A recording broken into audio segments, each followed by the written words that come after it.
This episode of Pass the Gravy podcast is brought to you by our brand new best friends at Alamo Remedy CBD. Oh, got a package in the mail the other day. Guess what it was? It was some nice new little goodies from my friends Alamo Remedy CBD. Oh, some gummies? Yeah, they're delicious. They're great. I guarantee you're going to love them. Oh, how about the capsules? Those are awesome too. And then I've told you guys about the lotion.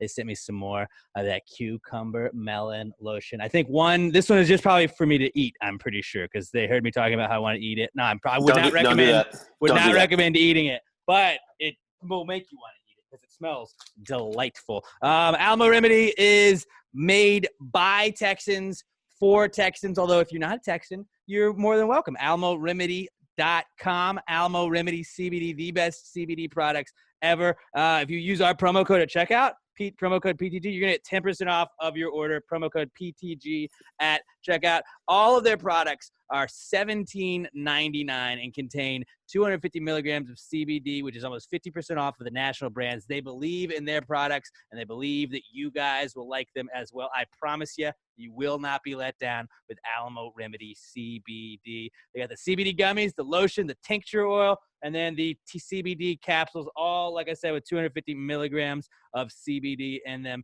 It is the best CBD on the market. I told you guys, I'm an athlete. I play soccer, no big deal. But my ankle's giving me some problems. My hips are giving me some problems. So I take the lotion that smells the cucumber melon lotion when I'm not trying to eat it. I rub it on my hip, rub it on my ankle. I go to sleep. I wake up. Boom. It's feeling a lot better.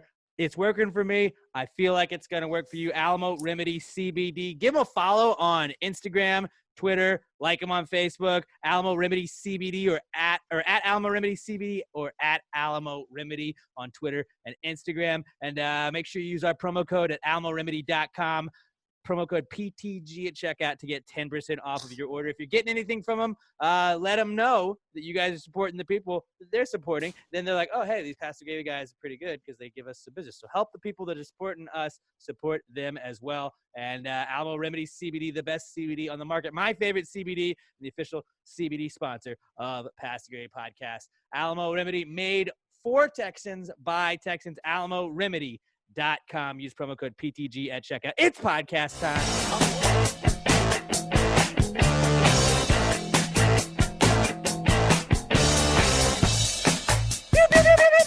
Pew, pew,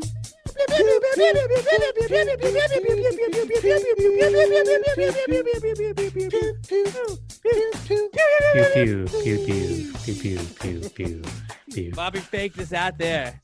I thought he was coming in a little bit earlier. Gave us the old hezzy hay. Yep, he got us with the hezzy hay. What's up, guys? Happy Gravy Day. Gravy Day. Happy Gravy Day.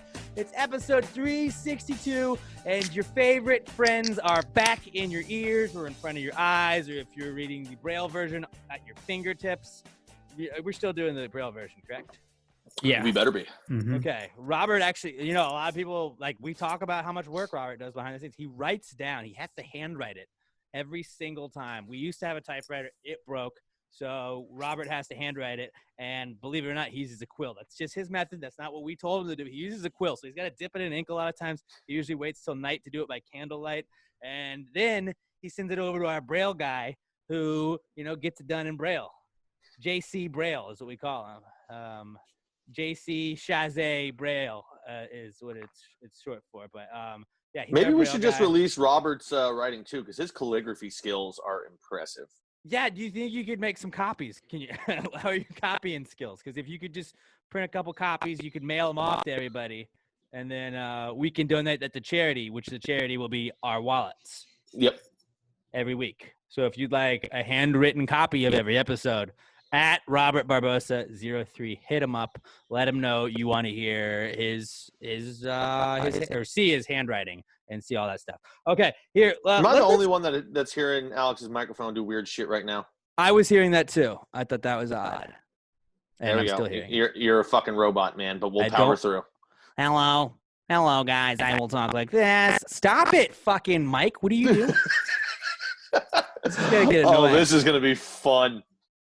All right, let's get into this week's time machine segment. Now, we normally would do the Where You Been, where we talk to you about what we've been up to lately. But since we're all in quarantine, again, we decided we're just going to talk about stuff that's happened in the past, kind of like where we could have been in the past because these things were going on. It started with us talking about like Monica Lewinsky and stuff. And now we're just going to pick a random year every single week and try and figure out what the fuck is going on with this. It's pissing me off.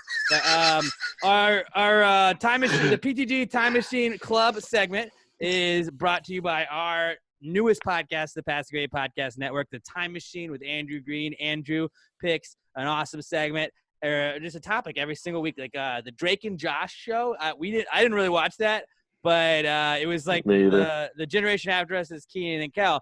And Andrew was a big fan of it, so he went back and talked to Drake and Josh on his most recent episode. It looks like it's a pretty awesome one. I haven't got an opportunity to listen to it yet, but the Time Machine with Andrew Green, you can listen to it free wherever you listen to podcasts, just like Pass the Gravy Podcast. Go hit the subscribe button, smash that subscribe button, give him a 5-star review on iTunes, help him out. But he is the newest member of the Pass the Gravy Podcast Network, and since we didn't want to steal his name of his show, we were like, what if we just said it was brought to you by that? He said that was cool. So the PTG Time Machine Club is going to go back to 1996 this year, back in the 90s. Now, Robert, what year were you born? I was born in 95. So you were one. Not even one. Wow, Mm-hmm. That's pretty nuts. And wild. Yeah, I was 5. Pat was 4. No, 5 or 6, depending on. My birthday's tomorrow, so basically right in the middle of the year. It just depends on what half of the year we're in for what age. Because I was born in 90. This is a birthday show. Pat's birthday show. Happy birthday, Pat. Thanks. I didn't get you anything. Good. I mean, I don't do anything for my birthday anymore. I'm an adult. Okay. I was just making sure. And it's a quarantine birthday. So, like, quarantine birthdays, when we get out of quarantine, you're going to have all the people, not saying who, but it's probably going to be girls. You're going to have lots of people that I feel like didn't get their birthday month. So, like, they didn't even really get to celebrate their birthday. They may have had the drive-by honk birthday or whatever it is, which we said we're all cool for as long as we can do that post-COVID and everything. But I feel like you're going to have a lot of people like, well, technically my birthday was in April, but I didn't get to celebrate because of COVID. So we're going out for my birthday, girls. Let's go. And they won't sign robots on that. They won't sign robots when they do that. Is it the worst to hear that? Is it? Are people going to be able to get to the podcast, though? Yeah, like it's not that bad. It just kind of gives your voice a little flair. Have you tried unplugging it and plugging it back in? Maybe. Let's try that. I mean, that's the usual default. Really, I mean, I'm going to do the same thing during quarantine for my birthday that I've done in the past, 5 birthdays. I'm going to go home. I'm going to sit and drink and play some video games. There you go. It's just another day to me.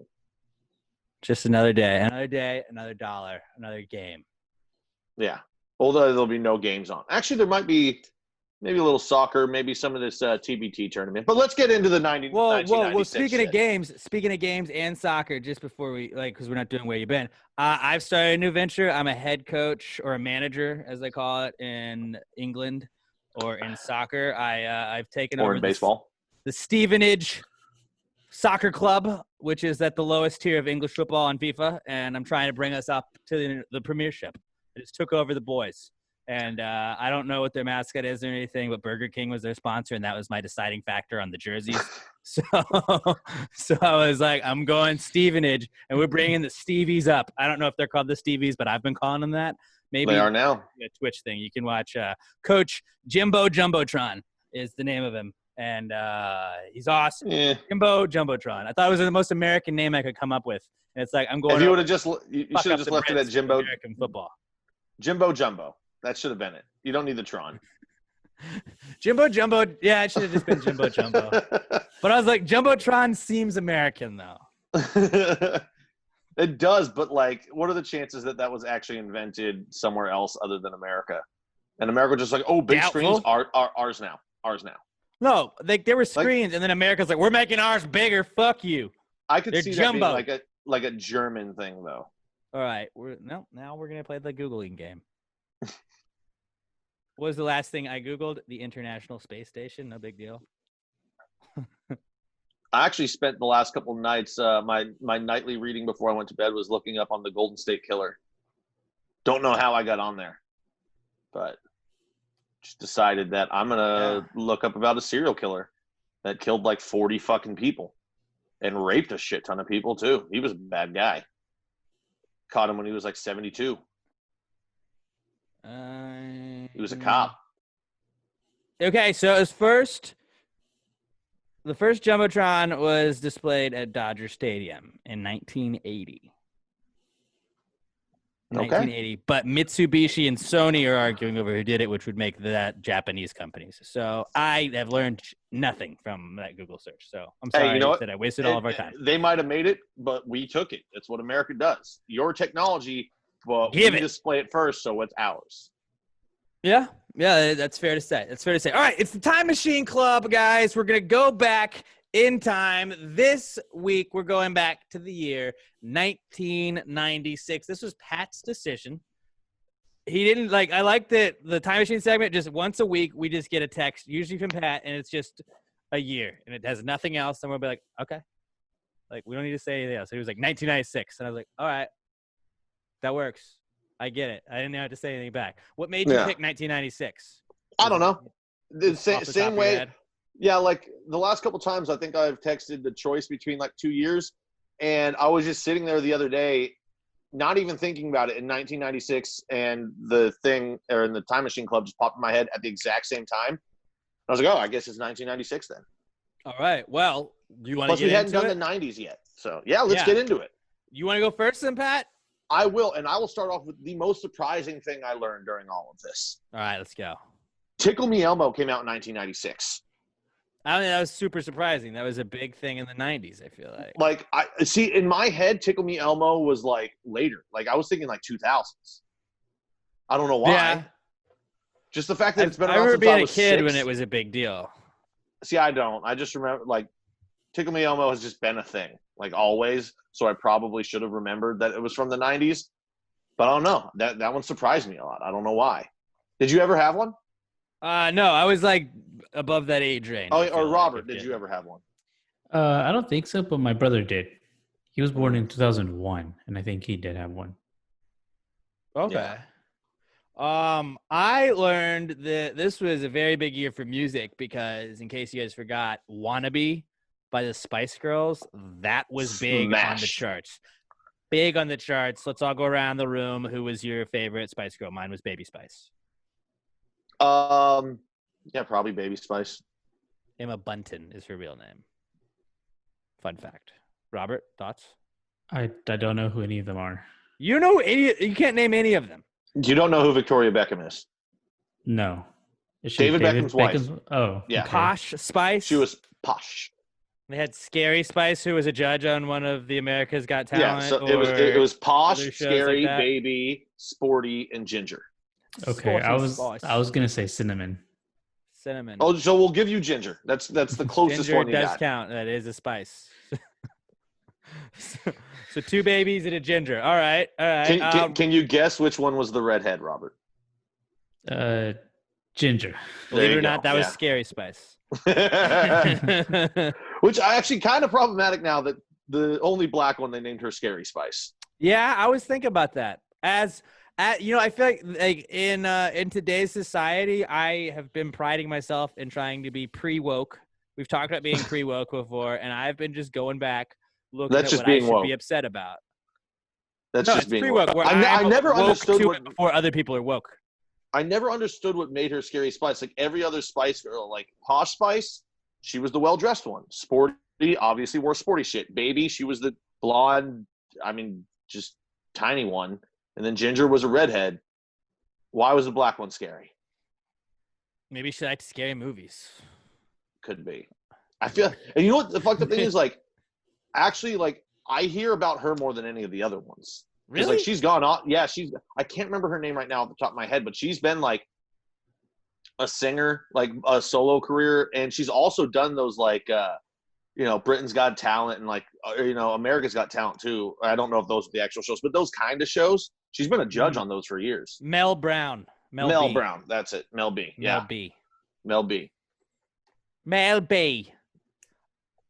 I just liked, like, as a kid, Oh, like, you shit. could pick up the, like, just British accent. You wanna really, really, really wanna zig a zig? Oh, you're like, what the fuck is that? Like, what is a zig a zig? Oh, Everybody sang that fucking song too.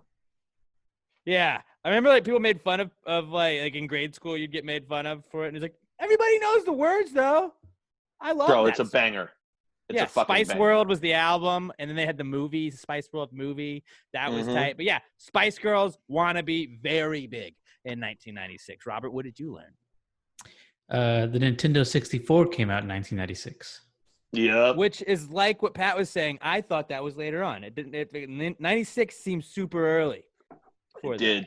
It does seem a little early, but yeah, I mean, that's one of the systems that like shaped many, many childhoods, and just like what the video game industry is today. You could see behind Mario's head. I remember when I got one like 2 years later. It was the coolest thing ever. You're like, I feel like I'm flying an airplane with the controller, because it just like, there's never been a weirder controller since then. I don't think. I guess Dreamcast was kind of weird, but it was nothing was as weird as like, it's got that really long like center part and the two little like daggers that come out. Like, it was cool, but like, yeah, I love that. You had the rumble pack you could stick in there if you were like playing car games and stuff. Mario, you could see the back of his head. You could like spin around. It was tight.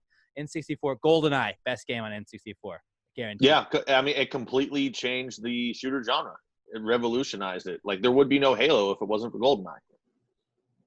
I guess I never thought about that, but that's a very good. And then point. if not for Halo, we wouldn't have, fucking Call of Duty and all that shit. But yeah, we wouldn't have Call of Duty. Pat, what else did you think was interesting?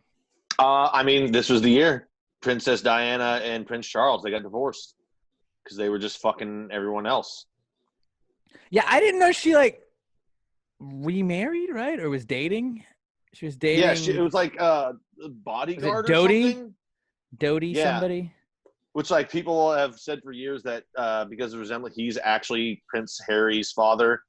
But, like, when you look at the timelines of when they were banging, didn't line up for that.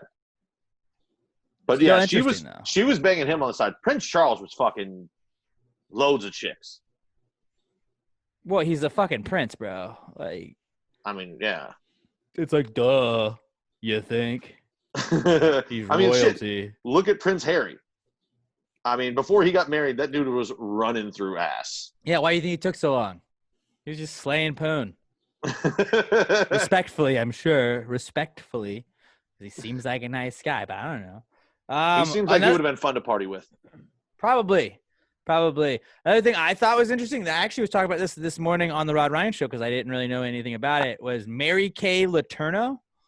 Mm-hmm. So yeah, that blew my mind. I remember, like, I guess the name Mary Kay Letourneau never stuck out, but I do remember about the teacher that like had sex with a student and then still had a relationship after jail. But I didn't realize they got married and had kids and lived happily ever after. And she just passed away this Tuesday, this most recent Tuesday. So yesterday. No shit, I didn't hear that. Yeah. Also, you kind of blew over the part that not was she just banging her student. That student was in the 6th grade. Yeah, he was in the 6th grade, and then she was married already. Got arrested, did a little jail time, was out on parole, and got caught fucking him again in a car. Like, so she couldn't stop. And people were like, well, that had to be weird for him. I was like, no, that was probably fucking awesome, dude. He's banging a teacher. Like, he's the kid that's fucking a teacher. That's sick. Famously. Right. And it's not like a couple the other way around, creepy. We're against it's pedophilia. I get it. It's bad. It's gross. We don't do that. But like when you're the kid, especially if you're like a dude and it's a hot teacher, you're like, fuck yeah. What's up, dude? Not only are you getting laid in the 6th grade, which is like that's fucking crazy. You're banging a teacher. That's like, and she was hot. And like no wonder. Like I was like, how did they get married? Like why would he get married to her? But how do you top that? Ever? You're like, as a kid to fuck a teacher, like you did it. I mean, like, unless you banged the entire cheerleading squad in high school. Or like the first lady. If you fuck the queen, probably that's better. Or, like princess, good point. whatever, like that would be better. But she was married, had a husband, divorced the husband, then like married this kid eventually. Like that's nuts to me. That's nuts. Yeah, like it was like as soon as she got out of like jail for real after the second time she was caught, I think he was 18 and like he was there to pick her up and they went and got married like very quickly. And then they got divorced. But just that stuff blew my mind today, just learning so much about that. But they she violated the parole in 1996, which was fitting for this segment. So that's how I shoehorned it into that. I believe everything happened in 1995 with them initially, but 96 was when she violated parole and got sent back to jail. I still remember the like Lifetime movie of it. Like not being old enough to watch, but like watching from the stairs where my parents couldn't see me while they were watching. It was a wild time. So bad. Yeah, that was pretty interesting. Another thing I thought was interesting, the MLS started. Like MLS hasn't been around that long. 96 was the beginning of that. That seems about right though. That one, when I read that, I was like, yeah, that makes sense. Ask Jeeves, that came out in 96. And eBay. Right. And eBay. Ask Jeeves was awesome. I was an Ask Jeeves guy. Yeah. I remember like I always ask the question, and then like one day my sister came in and was like, you don't have to pose it as a question. You can just type it in like Google. And I was like, oh. Well, I was always like, hey Jeeves, how do I make a paper airplane?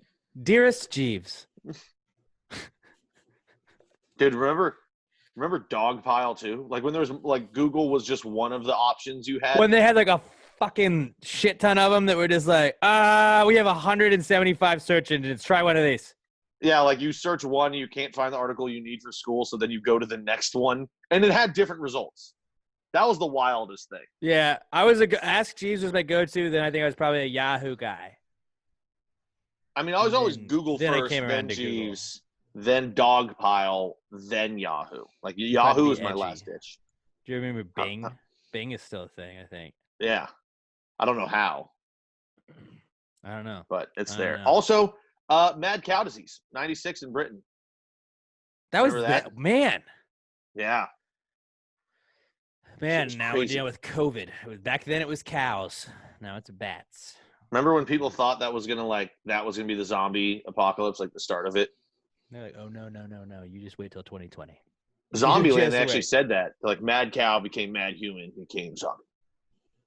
I was like, yeah, it makes sense. That does check out. One thing I thought was pretty cool that I learned about was that again going to space, they sent the space shuttle Endeavour, and they had to retrieve like a Japanese thing that was in orbit, and they retrieved a couple of other like U.S. experiments, and then tested out tools and some spacewalks. They tested out tools that they would eventually use to build the International Space Station. And I don't know why. I just thought the International Space Station had been around forever. Like, that was an old-ass fucking thing. That was, like, the first thing we shot up into space. And we're like, just float around. People live in it.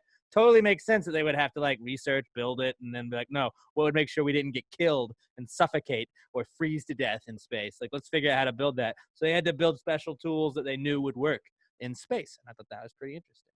Dude, I remember when all that was going on. Like I had like in school we would talk about, our teachers would tell us like, oh, so this country's sending up this part and this country's sending up this part and they're all gonna dock together. I had the ISS sticker that I put on my fucking binder. I was all about it. It was one of those like semi-cloth binders that you can zip up to. Like, oh man, I had a dope one. I had stickers all over that sumbitch. Went hard as fuck at school. My last one, this was a weird one. Osama bin Laden was expelled from Sudan and moved to Afghanistan. So, like, I don't know if we give props to Sudan for recognizing he was a crazy fuck and kicking him out, or if we blame them. I think they did. They were dealing with their own shit. So they were like, get the fuck out of our country. Yeah, that's where I land too. But, I could see the argument if you're like, well, this is when he went to Afghanistan and it all kicked off. No, I'm sure he was already with the Taliban at that point, but yeah, the Taliban in Afghanistan, as Dwight Schrute would say it. Robert, did you have anything else? No, those were the three that I found the most interesting. I figured you guys might get some of the other ones. I thought there was just a lot. Like Dolly the sheep becomes the first clone. Oh yeah, dude. That was Shit was nuts. wild. Like, That's and now big. we're all about to be cloned. If it's not TikTok that's going to clone you and you have it, like, if you have TikTok and you ever sent in your DNA to one of those DNA sites where they show you like ancestry.com or whatever it is, you're fucked. You're already fucked. Like, they have cloned you, I'm sure, and they have like hundreds of little clones of you in some Westworld scenario that they're just testing out until the robot revolution takes over. So you have TikTok downloaded on your phone, and you have ever sent in DNA for, you know, an ancestry.com or whatever it is, then just beware. There's another you walking around somewhere. Bill Clinton was elected. That's his second election. Then comes the Monica thing that really started this whole segment. Then Independence Day came out in theaters. Awesome movie. Atlanta Summer Games, the Summer Olympics. I remember the summer. That was like the first Olympics I really remember ever watching as a kid. But I also know that was the Centennial Olympic bombing. Eric Rudolph did that. I think it was a nail bomb, I want to say, is what he did. But yeah, he did all that shit. And then whatever that Clint Eastwood movie was that came out not too long ago. Richard something? Yeah. Richard Jewell? Where like they blamed this other guy. I had no idea about that until that movie came out. Like they blamed a whole nother dude. They thought he did it. His whole life was about to get ruined. It's like, no, he didn't do it, man. Didn't do it. Oh, I mean, that was such a surprising story of the media being really shitty at their job. Who could have seen that coming? Known. We should have known. That. And then Pokemon came out. Bro. Didn't really get big, I feel like, until – no, it was – I guess it got big, like, within the next couple of years. But, like, it came out in 96. Then, like, dude, my first memory of Pokemon is not even seeing commercials for the game. It was just Pikachu toys. Like, I specifically remember seeing a commercial for fucking bouncy balls that had Pikachu on them. Before I knew anything about the game. Everything was Pokemon. I was like, what the fuck is this stupid Pokemon thing? What the hell is a Pikachu? And then I learned about the game, and I was like, oh, this is just the dopest. Has anything been as, like, just massive overtaking as Pokemon was? Just the only thing everybody had cards, everybody had shirts, everybody had hats, everybody had everything was Pokemon. I had Pokemon binders, I had a Pokemon backpack, you had Pokemon sheets that people had, you had all of that stuff. Pokemon was just a fucking machine. I would say there's only one thing that blew up like Pokemon did, and it was Pokemon Go. But it was because it was Pokemon. But that's what I'm saying. Like, that's the only and thing the older generation that like blew us, up. That was started with Pokemon like red and blue and yellow. We were like, oh, fuck, let's hop on this. I believe there was also another Chinese app that was really just to steal your data. So if you had Pokemon Go, Robert, you were cloned, by the way. I just lived in such a bad area for Pokemon Go. Like, I was off like a side street and there was nothing, like no Pokemon around my area. So like I fell out of it really quick. I never had it. I tried, and I was Team Valor, bro. I thought it was so funny because it was like, oh, look, this is great. It's getting kids to go outside. And you would just see a bunch of like weirdos that are like, what's this? Like everybody's like, wow. I remember driving home and just seeing people like on their phone. Like, why are so many people out? And like they're wandering through like the park and you can just see their phones out. And like until I think it was Robert that showed me, like, no, you see them right here on your phone. Like there's one right here. And it was like, oh, that's what everybody's walking around. Like it just looked so odd and foreign when you're just driving home. Like, why are there all of a sudden just 40 kids in the park by my apartment? Like that makes no sense. Yeah, and pre-COVID, there was these things called community days, where it'd be once a month a specific Pokemon would be out more, and so those would be the days that a bunch of people would all gather in like shopping malls, like parks, things where like the Pokemon would spawn. So that's when you see them a bunch. There's a park right down the street from my job that was one of those where like you drive by and be like, why is there so many? Oh, Pokemon. There was a coffee place by my old apartment that had like, I don't remember what Pokemon it was, but they had the sign that we have this. And it was like to get fucking people in there. They were like, we got this Pokemon. Come, you can capture it. And I like, so like they would just like it would be the same one, I guess. That would just respawn. Like they'd be like, this is a good area for Voltorbs. You head over here by the electric factories, and the Voltorbs are there. Like, is that? Yeah, kind of like that. They got like environments, so near water, more beach. water Pokemon. Mm-hmm. Yeah, you get water Pokemon. Like Gyarados. What was your favorite Pokemon, Robert? My favorite Pokemon? I feel like you got to go classic, like Charizard. I'd start even classicier than that. I go Charmander. I mean, I would count them all as the same. You picked the right one though. If you had said Bulbasaur, I would be like, just fucking turn your mic off. Just get out. I mean, my favorite probably just was Pikachu. Like, he was dope. Oh, cool. I don't know though. I wouldn't say it was original. Pikachu. I don't know. Like, the first one that popped in my head was Mankey, just because I love monkeys. But I'm like, no, I never even used him. I was like, dude, you're weak as shit. Get off my roster. Best Pokemon, not on the game, but just like because of the TV show that I never understood was Meowth. Because Meowth was the only one that could fucking talk besides Mewtwo, which is like a cheat.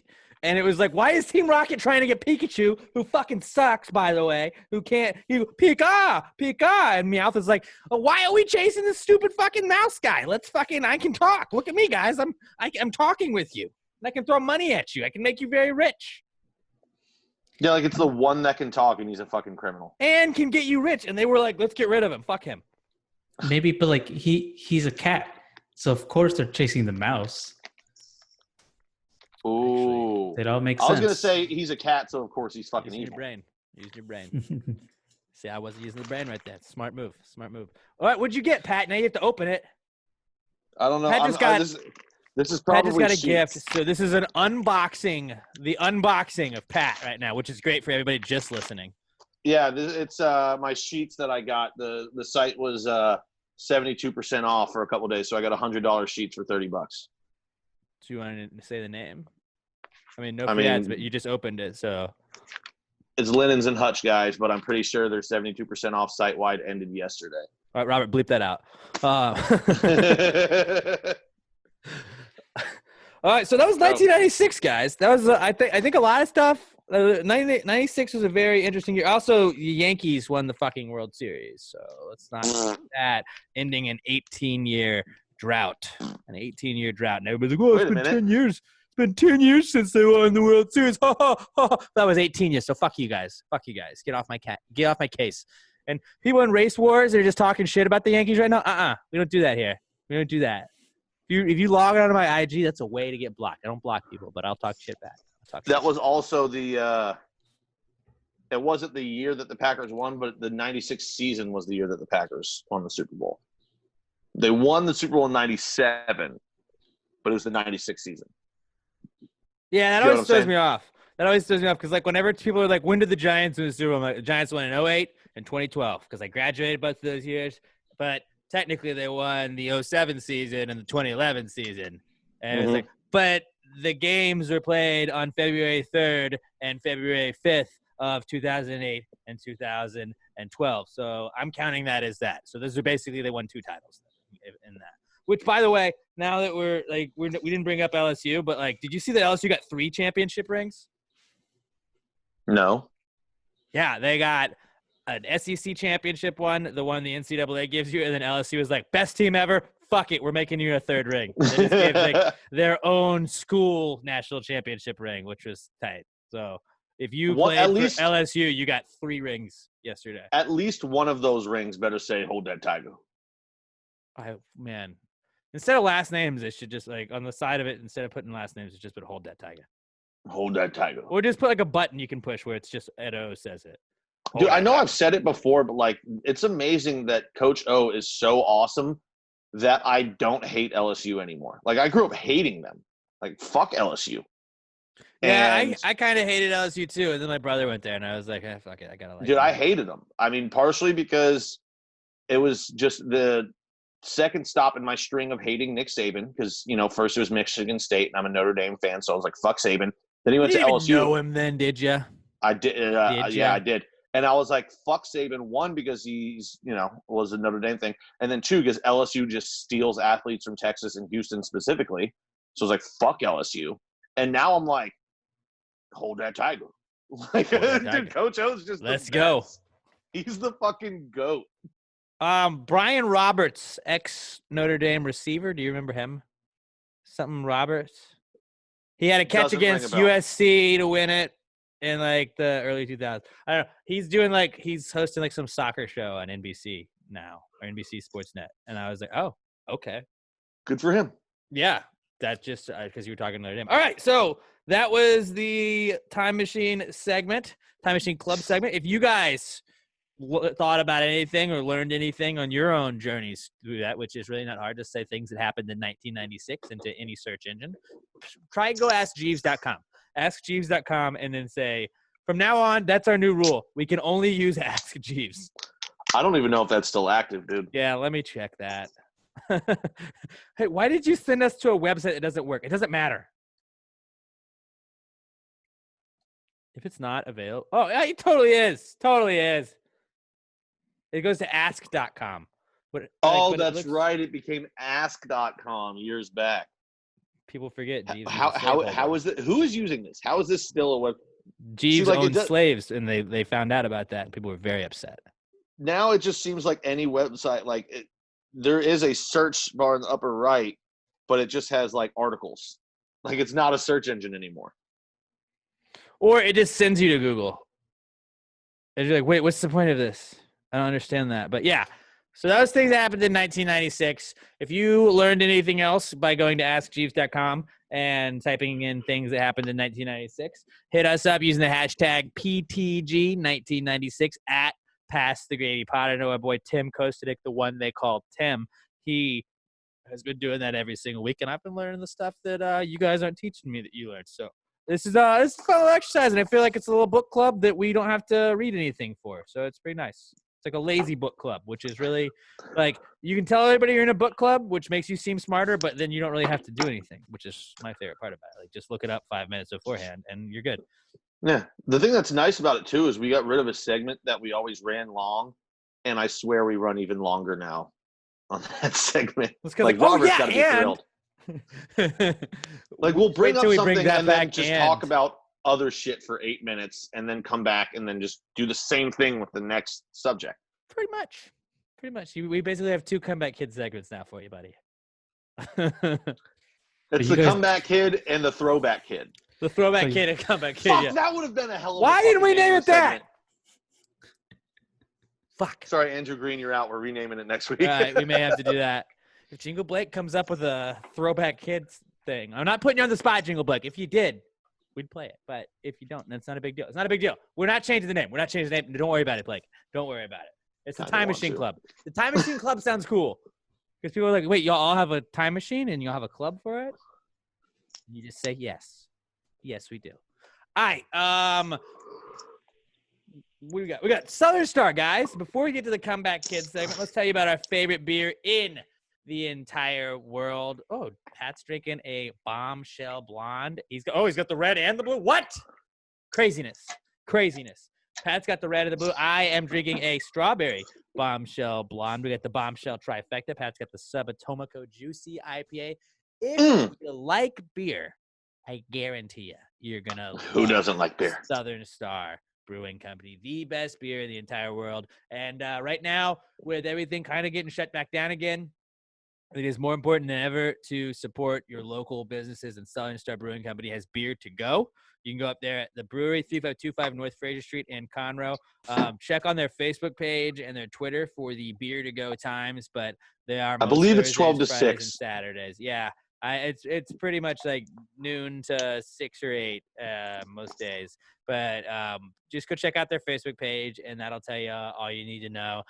Southern Star Brewing Company, they've been helping us through a lot of stuff. They let us have the tap room whenever we want to have a live show. They're awesome. Keith and Dave and Angel and Matt and Bree and the whole gang out there, awesome. And they take care of us, and they're cool as shit, and we really appreciate everything they've done for us. So it's time to give back and help out with those guys right now. I mean, small businesses are struggling. The brewery is a small business as well, and the tap room's not open right now. So, if you can go to a Total Wine and more and buy you some Southern Star product, if you can go to a Specs or a Goody Goody, any like a Randall's, Kroger, most of the local Houston grocery stores have them. I know my HEB has a lot of stuff, but the liquor stores have all the selection and everything if you want.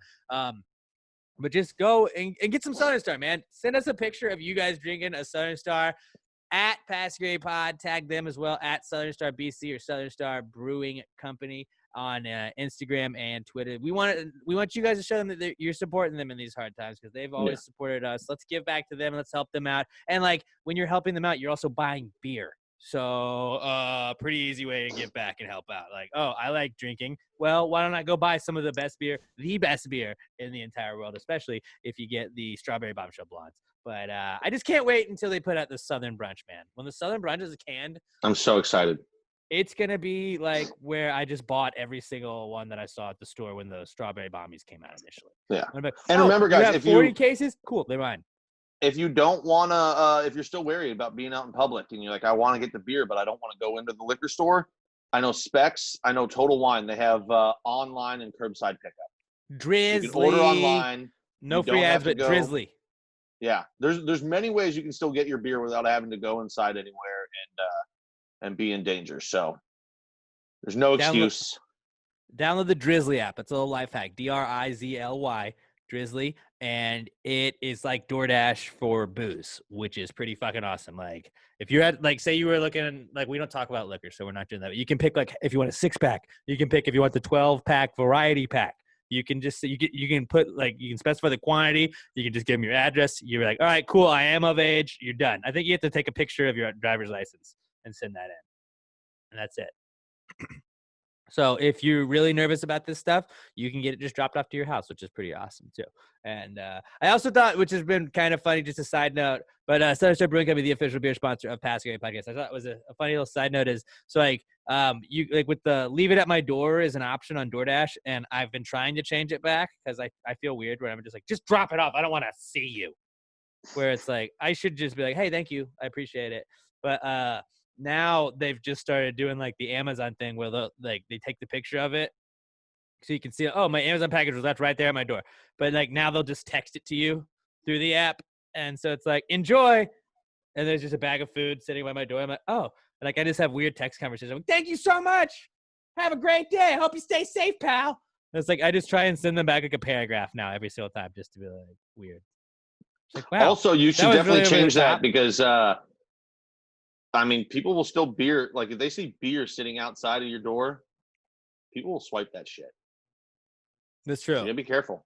That's true. So be smart. Especially when it's the most delicious beer on the planet. The best beer on the planet. I would say that's like putting gold out on your front door, basically. And people are like, oh, yeah, I'm going to take that gold. So, Southern Star Brewing Company, the best beer in the entire world, the official beer sponsor of Pass the Gravy Podcast, and the sponsor of the Comeback Kid of the Week segment, where we just shoehorn what we want to talk about that's been in the news as of late. Here we go. It's the Comeback Kid. The Comeback Kid of the Week. The Comeback Kid of the Week. Bitch. Our first Comeback Kid this week is saying, everybody still got all your fingers? Everybody still got all your fingers after the weekend, huh? I guess that's an office people at thing. work. Literally nobody on the 5th said that where I was. I feel like I've heard, like, in Zoom meetings, it's like, Or anybody on One Piece after 4th of July weekend?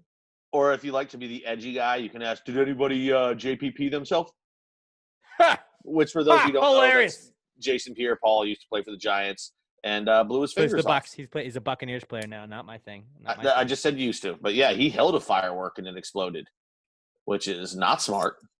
I mean, I'm pretty sure that's like rule number 1 of fireworks is. And he was good before that. He was good before that. He's not bad now. But he's declining. It's not as good as he was. But, yeah, just it's another one of those holidays where the next day, every corny ass guy. It's like a see you next year guy on New Year's. It's the same exact guy. See you next year. I haven't seen you since last year. Right? Same guy. The guy at work that just craves conversation, but doesn't know how to have conversations. Oh, that guy is the worst. There's like 2 people like that at my office, and you see him in the break room and you're like, no, especially when it's just like you and them. Like I'm just filling up my water bottle. Like, no, I don't want to fucking talk about this. I don't want to talk to you about. Just lie and like get what you need to be. Like, sorry, I got a conference call that's about to start. Oh, with the radio station, you can just kind of, all right, we're back on air. I gotta go. You can do that. But, like, it's like awkward. Also, if you try and do that when you're not on air anymore, but you're still at work, they're just gonna make this isn't your time slot. I gotta record a thing. They need it ASAP. There's ways around it. Teresa's on right now. You're not on her show. She's about to interview me. She doesn't do interviews. She might now. I don't know. I'm singing the song. It's a live performance. Don't come watch. I get nervous. Well, for people that don't work in radio, guys, just lie and say you have a conference call. That's too. Another comeback kid is Kanye motherfucking West, because I know who I'm voting for president now. He might not be. Well, I mean, you'll have to write him in. I will. I wrote in Actually, I don't know in Texas. I didn't write in Harambe. I know there's at least 8 states that like he's already missed the deadline to be on the ballot, so he could only be a write-in. But it's not like he's running anyway. This is strictly just to get his name out there before his album drops. Okay, and we don't like to get political on here, but is he going to split the vote and Trump's going to win again? I mean, who says he's definitely going to get the Democratic vote? He's a Trump guy. Maybe there's a lot of people out there that are Trump guys but aren't happy with a lot of shit he's done lately. And they're like, well, you know what? We could have Kanye. I think there's people that are all Trump. And I definitely think there's people that are all Biden, but I do think there's a lot of people that are like, fuck Trump, but I don't know if I want to go Biden. Anybody that's not either of those two, I'll go. And it's like, I don't think that it's going to do it, but like it could. Could it? I was playing devil's advocate. He would 100% split the vote, but he's not going to because he's not going to run anyway. And there'll still be people that write in Kanye. Let him be in the debates. Just let him be in the debates. That's all I ask. Just let him be in the debates. Just one. Just give us one debate. Like what would he raise money for COVID funding? Put it on like pay-per-view. All the money goes to COVID relief. But like it's Biden, Trump, and Kanye. Holy fuck, dude! How great would it be? How great would that?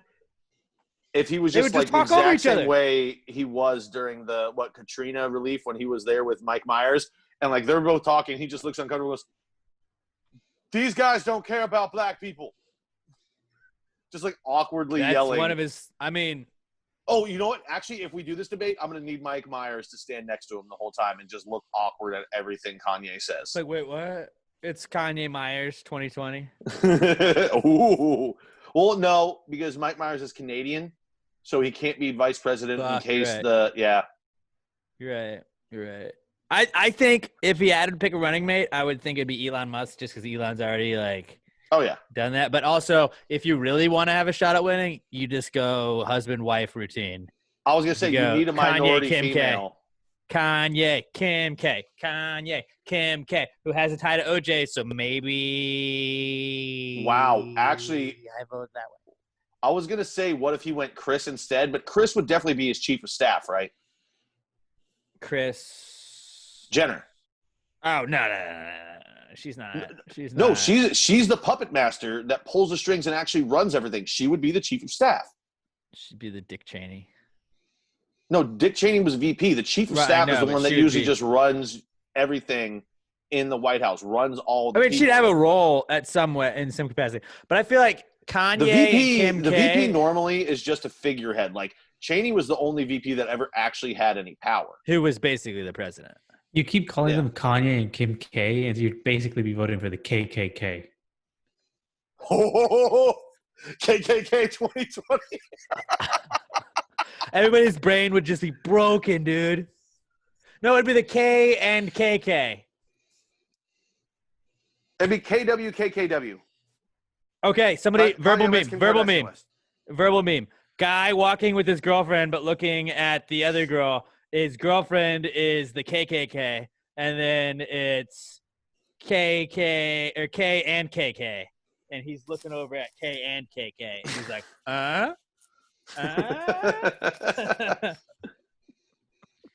But we gotta get out. But Kanye is definitely like just if we could just have the debate, just have one debate with the three of them, because that would be like the world may explode just because it'd be the best television ever. I don't even want to entertain the idea. It's the same thing. It would be the same thing of like Donald Trump, like, oh, he's not going to win president. No one's going to vote for him. This guy's a, TV star. Like, He's no, an asshole. this is funny. This is funny for now, and then he's going to get elected. That's what I said that on the morning show when Rod was like, "Oh, Kanye is running for president," and I was like, "He'll never win. He's a celebrity." I said that on purpose. I was like, I mean, that celebrities never win elections. Yeah, like I don't even want to entertain the idea. Like, I think it was Tuesday, he had that 4-hour Forbes interview where he would just say nonsense. Like everything half of what he says is nonsense, dude. That's what I'm saying. Like, don't even give him the platform. I mean, really, to be a politician, you just got to be good at saying nonsense and just filling time. Like, if you can fill time with nonsensical sayings for 4 hours, done. You could be president. Like, that's just avoid every question you're ever asked. Blame other people. That's pretty much what everybody does now, right? I think he'd be much better as a congressman, just because like Kanye would give us the greatest filibuster of all time. Like he just dude, raps. He just reads his lyrics. Yeah, and that's the thing. Like other people, they get up there and they just read books continually and like cookbooks and everything. Kanye would not even have a script in front of him. He would just talk for 24 straight fucking hours, stream of consciousness, because he's Kanye. See, here was what I was going to say about why Beyonce should have won that MTV Video Award over Taylor Swift, but I got cut off. This is the rest of my TED Talk. Here we go. And it's like 17 hours long. You're like, my God, how did he do that? Like I'm a filibuster, and this is my memoirs. I have the best words. You guys have no idea the words that are just about to come out of my mouth. Poopity scoop. Poop, poop, poop, poop. Oh my God, I forgot about that. Dude, that was like I hated Kanye for a long time, but now I'm 100% behind this idea. I want like, Kanye. I don't want him in the White House, but I want him in Congress because Congress doesn't fucking do anything anyway. They're all fucking crazy assholes in Congress anyway. But you might as well put some entertaining people in there. In the Forbes article, I could just have that job for like a year. Just like, how tight would it be to be like, what's up? Just going to the old the Congo. Could you call it the Congo? Just to show no respect for any of your fellow congressmen. You're like, I don't care. I'm doing this once, and I'm making $180,000 a year. Yeah. And then I'm going to complain that I can't afford to live there. Okay, whoa. We don't talk about it. Sorry, I took a turn there. You did. But either way, you did. My friend Pat took a turn. Kanye for Congress. Let's get behind this. That was an Office reference if you didn't get that, guys.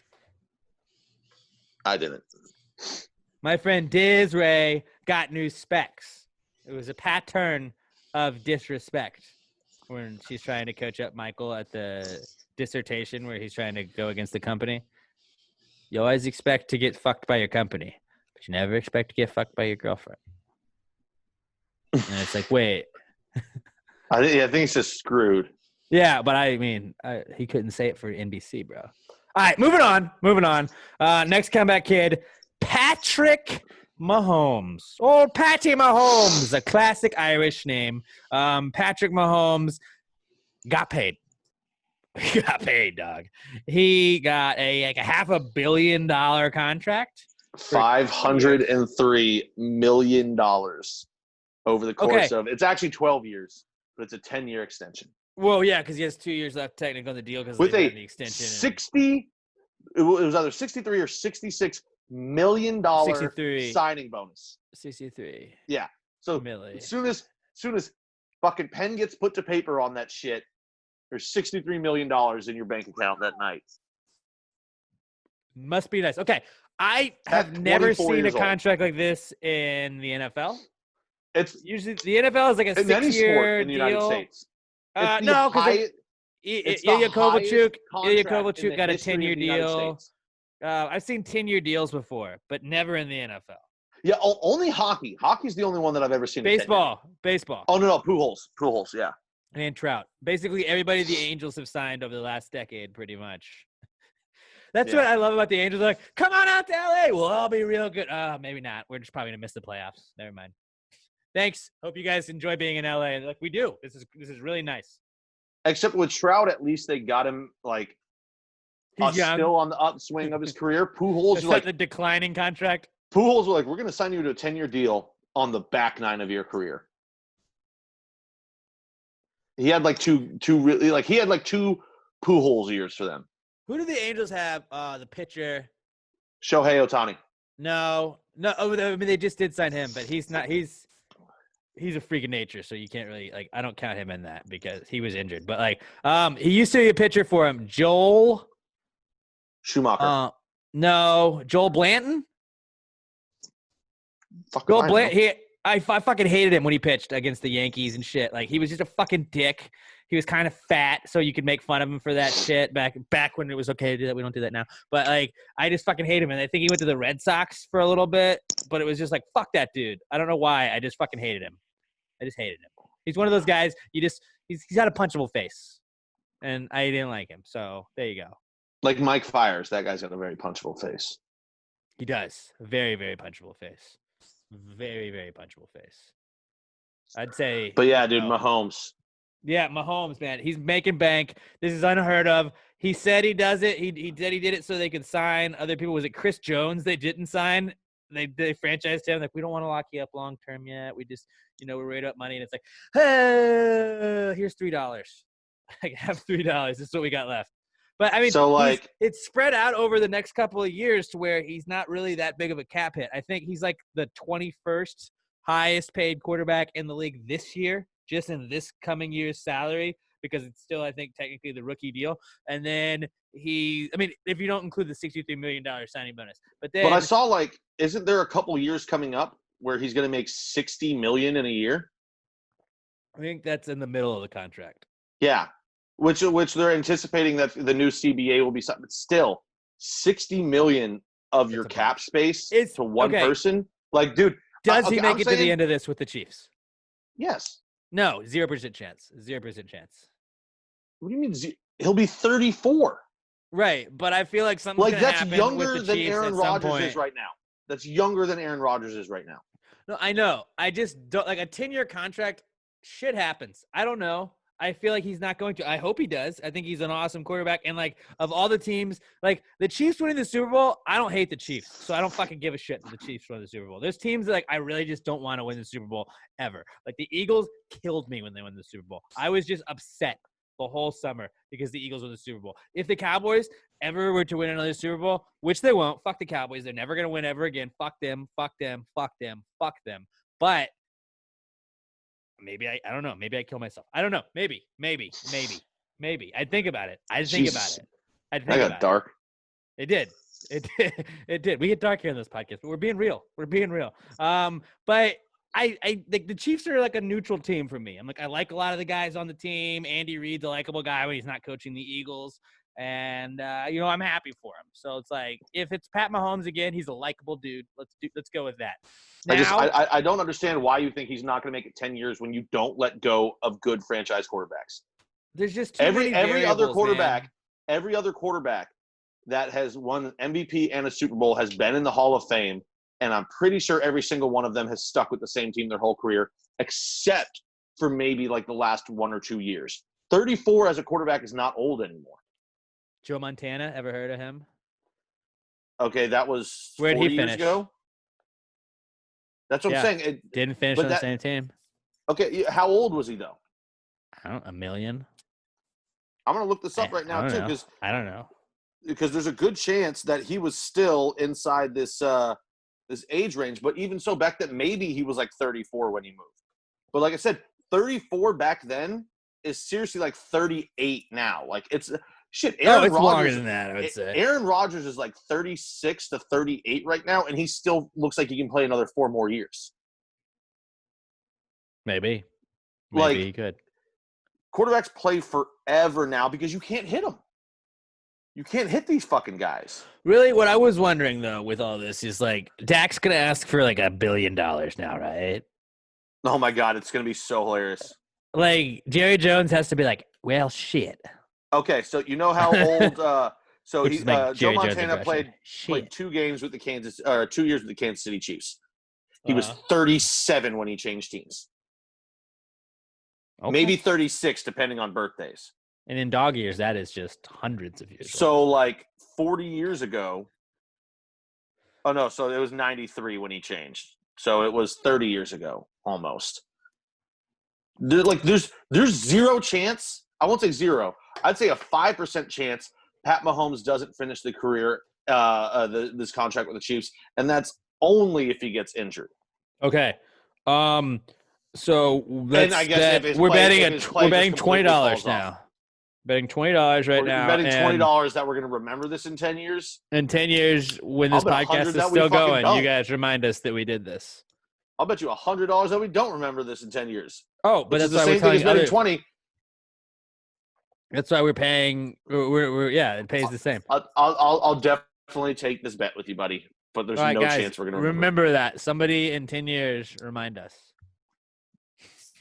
Hey, remember that bet? And if I lose it, I'm going to say I do not remember that bet. And if I win it, I'll be like, absolutely, yes. Yeah, but here's the thing. If one way or the other, if somebody reminds us, we're going to have receipts. We're going to have, this isn't going away. Exactly. You can't say, I don't remember, because then I can just pull up this fucking video. I could delete it. Our next comeback kid is fucking Fight Island. What? Guys, I've been looking forward to Fight Island for months. Yas Island. Island. It's called UFC Fight Island. If you look at UFC.com, that's what they call it. But UFC Fight Island on Yas Island in Abu Dhabi, I believe. Mm-hmm. Or Dubai, one of those. But it's Dubai. Okay, well, it's going to be fucking sweet. This is like, people didn't think Dana White was telling the truth when he was like, I'm going to just get an island. And it's like, no, Dana will do this shit. If Dana was like, we're going to fight on a spaceship, I'd be like, he's probably going to fight on a spaceship. I could see that. Dude, Zero G UFC. A Death Star UFC octagon? Like, I'm down.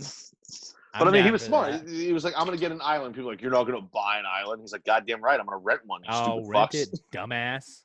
We have venues. Ever heard of them? So when shit gets back to normal, we'll use that. But he's got a fucking octagon on the beach. It's going to be awesome. The card for UFC 251 is absolutely insane. What if here's my thing. What if it rains? Don't worry about it. They got tarps. We don't talk about that. It's not going to rain. It doesn't rain. Isn't Dubai a desert? I mean, it'll still rain in deserts. Nah. Not on UFC 251 night. Definitely not. Okay, what if there's a sandstorm? Even better, dude. That just shows you how much of a elite fighter you are. Can you beat your opponent and the sandstorm? And then have to play the song. We're definitely gonna have to get this. Yeah. And until this second, I forgot that I had bought ESPN Plus. So boom. I've been being charged $5.99 a month since the last live stream we fucking did. Jorge Masvidal comes out of retirement. He's gonna fight Kamaru Usman, and then we also have the featherweight title bout. He wasn't retired. He had said he was retired. When? I never heard that. It was like UFC. I think he was just hanging out. It's like Conor McGregor retirement, where like I retire. He talks shit that there's no competition, and then like he waits for the perfect fight. So basically, you know, it's going to be a sneaky great fight that I'm actually super excited for on that one is that Jessica. I don't know how to pronounce it. Andrade. And Rose Namajunas, that's going to be a fucking battle.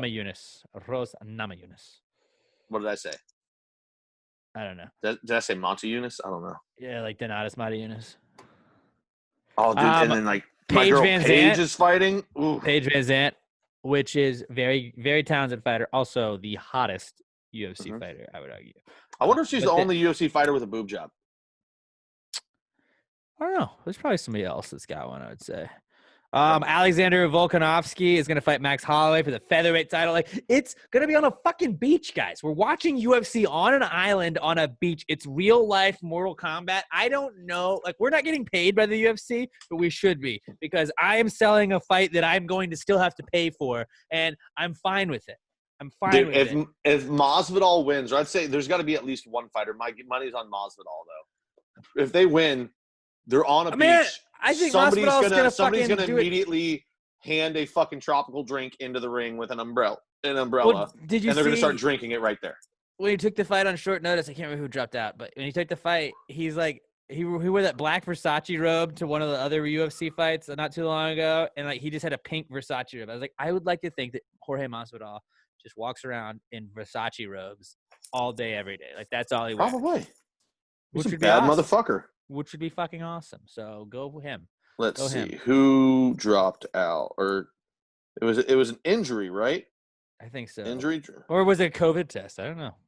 Was COVID an injury now? Are you hurt or injured if you have COVID? Let's see. It was Gilbert Burns. Nah. Okay. Literally never heard that name before in my life. So Nah. I mean, Usman would have beaten Burns, I think. Masvidal really throws a wrench in it. I'm going to go Usman just because you picked Masvidal, and I feel like everybody's picking Masvidal. I haven't picked anyone yet. You said you thought he was going to win. I said if he wins, he's going to do that. Now, that being said, I'm pulling for Masvidal just because he's fucking awesome. I like both of the fighters, too. I'm going to go Usman then. I mean, that's the thing. I like both of them, but I know more about Masvidal. I just know Usman's a fucking badass. I don't really know anything about him. I might bet on that. I don't know if we're going to do a live stream. Emma's been out of town, and she may be getting back in town this Saturday. And if she's in town this Saturday, I'm going to probably hang with her instead of I'll probably watch UFC. But, like, I don't know if I'm going to do a live stream.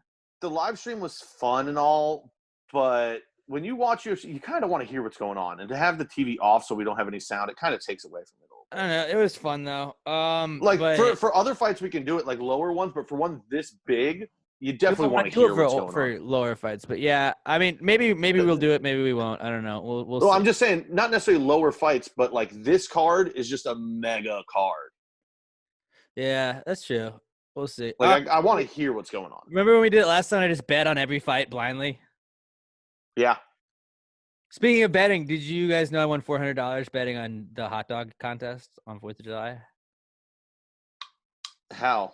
I mean, you just bet on Joey? What was $200 on the winner eating over 73.5 hot dogs, and he ate 75. Oh, that's right. Bro, and dude, I'm so, like, when I saw the final tally, I was so pissed off. Because remember last week I said he's going to eat 75. It's just a nice round number. And then I changed to 76 just because it was 4th of July, 1776. I should have stuck with my fucking gut, and I would have nailed the number. Shout out to Marlene, though, because I don't know why I was feeling generous. Because, like, when you win $400 watching people eating hot dogs, like, I don't know. I've never been there before in my life. It was a weird high you get. Like, watching a game where they win, you're like, yes! And I was like, this guy is gorging on hot dogs, but I could be rich from it, so keep going, buddy. And he did it. I was like, did I just become, I think, Gravy Gambles follow at Gravy Gambles on Twitter. But, like, that's where you'll see just the dumb bets I put out. But I tweeted out that, like, over on the hot dogs. And then I just quote tweeted the Gravy Gambles thing. I was like, did I just become rich watching a man eat a lot of hot dogs? Yes, I did. And Marlene, that sometimes listens to the podcast, was like, you got my Venmo, because she won one of my retweet contests where I was trying to do the, like, if you like and retweet this, but must be retweeting must be following to win. Like, I did one of those things, and I gave her like $4.20, and I was like, okay. So I transferred to $17.76. Nice. Just because I'm a patriot. And I was like, fuck it, okay. I'm not gonna transfer. Just if you hit me up with your Venmo, I'm not gonna send you money. But, like, I was feeling generous then, and I was like, fuck it, okay. USA, let's do it. I mean, we dominated. I was very tempted to text you my Venmo right then after you said that. Well, I'm not going to, so don't, because I'm not going to send you guys anything. But yeah, UFC Fight Island, that's back this week. And then also back is Hamilton. What should I say? Also back this week is Hamilton. Did I do it better? I have no interest in watching it. That was so Is that impressive, weird? Alex. I thought it was. I mean, I've done a whole podcast in the style of Hamilton before, not to brag. I mean, maybe you want to go listen. You shouldn't brag. That was right before COVID really took over. I remember we were hugging Ian D'Artez of Hold On Hollywood. Be like, hey, man, you stay safe out there. I hope this thing passes over us without anything really happening. And he's like, yeah, man. I mean, I'm a little nervous about it, but just wash my hands trying to stay safe. And I was like, all right, dude, you be good, man. I can't wait to see you at your next show. Fuck. That was it. I remember even when you posted the video that you're like, I promise this was recorded beforehand. Because I think we recorded it like 2 weeks before. Mm-hmm. And you're like, this was recorded pre-COVID. And then it's like nothing's been the same since. That was like the last real like in-person podcast. No, maybe we did one that week, but that was it. Like that was one of the last ones. Definitely the last in-person guest podcast I have done. So that was at the style of Hamilton, and we realized that I'm really bad at that shit. So Hamilton's back. It was on Disney Plus exclusively. They had to remove an F word from it so it could be Disney Plus friendly. Emma was watching it on Friday. I mean, I've heard the songs, and like the songs are fucking tight. It's funny. It's like, we're not going to learn history in the 12 to 16 years we're in school, but if you can rap it to us on some sort of video or play, I'm going to fucking learn all of this shit. Like, why doesn't every teacher just learn how to rap, man? Just rap and like make a musical about all history, and we'll learn everything. Where's the math version of this that I won't watch? I need, like I said, I've got no interest in it. I've heard it's cool. Maybe I'll see. I'm sure at some point I'll watch it, but I just don't care. But this gives me hope because I need Netflix to buy the Book of Mormon because I need to see that. You don't need to buy the Book of Mormon if it was on Netflix. Ha ha ha ha ha ha. Oh, I thought you meant you need Netflix so you can buy the Book of Mormon off of it, and I was like, you don't rent movies on Netflix, bro. No, I need the. You meant Netflix buy the rights to Book of Mormon. Okay, yeah. I got you. All right, because I need to see that. That's on me. Hand up on me. I mean the Book of Mormon won 7 fucking Tonys from the guys who made goddamn South Park. How many did Hamilton win? Like $1 billion? I don't know. More than that. Book of Mormon was the most like award winning, and then Hamilton came out, and that won more awards than that. Hey, Robert, you've seen not like the Lin-Manuel Miranda. I always think it's like Juan Morel. Like I always get the names mixed up. But you didn't see the one where he was in it, but you saw like the Houston like local one. Yeah, the touring cast. You said it was amazing. Yeah, it was really great. I remember we wrapped up the podcast early because I'm seeing Hamilton. We're like, well, fuck, let's go. We got to hurry. Robert's got to get to Hamilton. No, that day we went to the Astros game. It was a day game. Okay. When we were on a hurry to get out. Yeah. Okay. Like, I needed to get out of here. I need to go see Hamilton. Astros Yankees, wasn't it? I think so. And I didn't have Disney Plus up until Sunday just because Disney doesn't really interest me, but I wanted to see Hamilton. And like, it wasn't like I wasn't not excited to see it. I just thought, I saw it live. It's not going to capture the same energy. But like during the first song, like I had chills on my arms. Like it was still really cool to watch. And I can't find the fucking Tony Awards for this, and I'm on the goddamn Wikipedia. It gives me looking up Tony Awards. Grammys. Oh no, Tony's. Here we go. I also thought it was what the biggest takeaway I had was it Aaron Burr's wife was like was a huge cuck and like was like secretly letting somebody fuck his wife because he didn't want to get embarrassed or whatever, and it was like, what? How is this why was this never taught? This is weird. This is an interesting tidbit. But Hamilton was like, that's everything I was talking. They're like, what's the best song? Do you have a favorite Hamilton song? I don't think I do. I think they're all really pretty good. I like My Shot and The Battle of Yorktown. So I've got it. They won. I think those are the two most popular, probably. They were nominated for 16 Tonys and they won 11. Whereas I think Book of Mormon was nominated for 9 and won 7. So like, I'm gonna go ahead and say it was just a weak year for plays, and that's why they swept. And South Park's better. All right. I saw the Book of Mormon too. The Book of Mormon was really good. Ooh, all right. What do you think was best? Probably Hamilton. I'm gonna go with Hamilton. Okay. I'm gonna go with the guy that's seen both of them. Is just a ridiculously talented guy, and I'm just the only reason I'm interested in any play is because it's Trey Parker and Matt Stone. Well, Hamilton is also like a comeback kid this week because it's been getting a little heat. Yeah, why are they trying to cancel it now? I don't know if you guys know this, but slave owners are bad now. Like, we're not cool with that stuff. Not that hand up. I've been anti-slave owner guys forever. We are an anti-slavery podcast. We're an anti-slave owner podcast. We've been saying this for years. This isn't anything new, but the rest of the world is just not catching up to us, I guess. And I don't know if you noticed that Alexander Hamilton owned slaves. So did George Washington. Those are some key figures in this play, and people are not happy about it. Also, there's right wing guy is also like, well, we just had all these people that had to step down because they were voicing African American characters, and now we have these African American actors that are pretending to be white people. And you're like, hey man, that's cool, but white people weren't ever systematically oppressed. So that's the whole bit that we're going at, man. I mean, both of that I think is like if it's for also, an animated shut the fuck show, up. It's a play. Just don't be that upset over a play that you're not gonna watch, Bubba.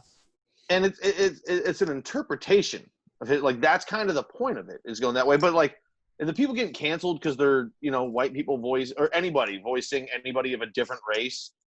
Halle Berry got canceled almost this week. Yeah, no, I saw that too because she was going to take a trans role, and I'm like, well, you know what? If you're going to make this movie now, the actress, whoever's going to take, or I guess it would be actor because I guess it was a trans man was the role. Did you say the actor or actress? I believe it would, that's what I was saying. I think it's so it's not like a reality show. Like they're not like you're saying they could just act as if they were someone that they are not personally, right? Well, that's what I'm saying. They better be a better actor than fucking Halle Berry. That's like, I mean, and I get it. Like, I am all for like, I do think that that African Americans should be represented equally. I do agree with all of that stuff. But it's like Jared Leto played he played a trans person in the Dallas Buyers Club, and then he got shit for that. He's like, I was playing a role. I invested myself in the role. I learned like he was playing a part. Like Jared Leto wasn't like I'm transitioning. I'm doing. He was playing a role. Like you can play a role. You can play a role that you are not. Mac in Always Sunny in Philadelphia, he plays a gay man. He's not a gay man. He's married to Dee from the show. Thanks for the spoiler, bro. Is he not allowed to play a role that he like? That's the whole thing where it's like, and I do think that we do need like we're having a big overcorrection where it's like there is a bunch of stuff that's like the change for is great that we're seeing all of this movement in society and everything like that. But you're gonna get the just overdoing of it where it's like, well, now this and I think that stuff's gonna sort itself out. That stuff's going to sort itself out. And I don't think we need to be outraged over all of this stuff right now. The one that killed me. Getting outraged over Hamilton says more about you than it does about anything else. Yeah. The one that killed me the most was Jenny Slate, who, if you guys watch Parks and Rec, that's, John Ralphio's sister. But, she stepped down on a role in Big Mouth because the character she played was the girl was half black. My problem with it is, unless you're doing like she willingly did that though. Accent, she willingly did, and I get that, but like there was pressure online. Unless you're doing a black accent, she there was no accent, if I may. She was voicing the character. There was no like stereotypical accent along with it. And by the way, and like now you have to find someone that's gonna voice because she did a distinct accent for it. Like the girl had her own way of talking. Now you have to hire a voice actor that's not bringing anything to the role themselves. They're just copying what she did. It's ridiculous. That's actually interesting. Because it wasn't a lisp that the character had, but it had she had a distinctive voice. So now you just have to go, hey, by the way, you're not being hired because you're talented. You're being hired because you're able to recreate what the other actor did. I don't think people will really care what the character sounds like, though. They might care for like the first 2 episodes and then be over it. Yeah. Probably. I mean, Mila Kunis wasn't always Meg on this on Family Guy, and like when she transitioned, nobody was like, "What the fuck?" Yeah, I think it's dumb. Like she wasn't doing anything offensive with the character. Now, if she was doing like a minstrel show with the fucking character and the obvious like over the top black like fucking sounding character, like that's pretty fucked up. But she was just voicing a character. Same thing with now the Simpsons, they're having to recast Carl because Hank Azaria is not doing any character that isn't white anymore. You're like, oh man, that's like 40 fucking characters on the show. Yeah, he does. Why? Everybody. There was no harm in what he was doing. He wasn't doing an offensive accent. Well, do they have to It's just- recast Bart? Because nobody's yellow? Bart's a woman. No, that's okay. Well, I mean, just saying, like, is it like I don't know. See, that's the like I don't think that really, but it's just like that is the like logic that. Well, then now what? It's like we're doing change. We're making change for good, and so it's like these little things like that. I'm okay with. I'm Yeah, okay like, with it's not that a because problem. at I the just think greater it's good, stupid. the greater good is being achieved, and it's like yes, are there going to be these other things? But it's like I understand that you cannot agree with it, and you're allowed to not agree with it, but just like don't let it ruin your day. Let's It's not just let an it ruin our day. overcorrection. It is, and it's everything's gonna be fine. I think everything's eventually gonna be okay. I think we need an overcorrection right now. There's been too far of an overcorrection the other way, and it's time for some change. And I think we're finally seeing that change. Let's move on from a topic that is different than that. Let's move on from this topic to a better topic that we don't like. Let's move from a hot topic to Let's another try not to hot get- topic. Ooh, that's it. And Bobby that's jokes, right, ladies and gentlemen. because the next comeback kid, guys, is lava. Lava is back. Have you seen The Floor is Lava on Netflix? I have No. not. Oh my God, guys, it's dope. It's dope. Okay, it's not really that dope, but I watched so many episodes of it. It's pretty cool though. It's pretty cool. It's cheesy as shit, but it is like Wipeout, but they're literally just trying to get across a room that is covered in like water that they made look like lava. So it's awesome.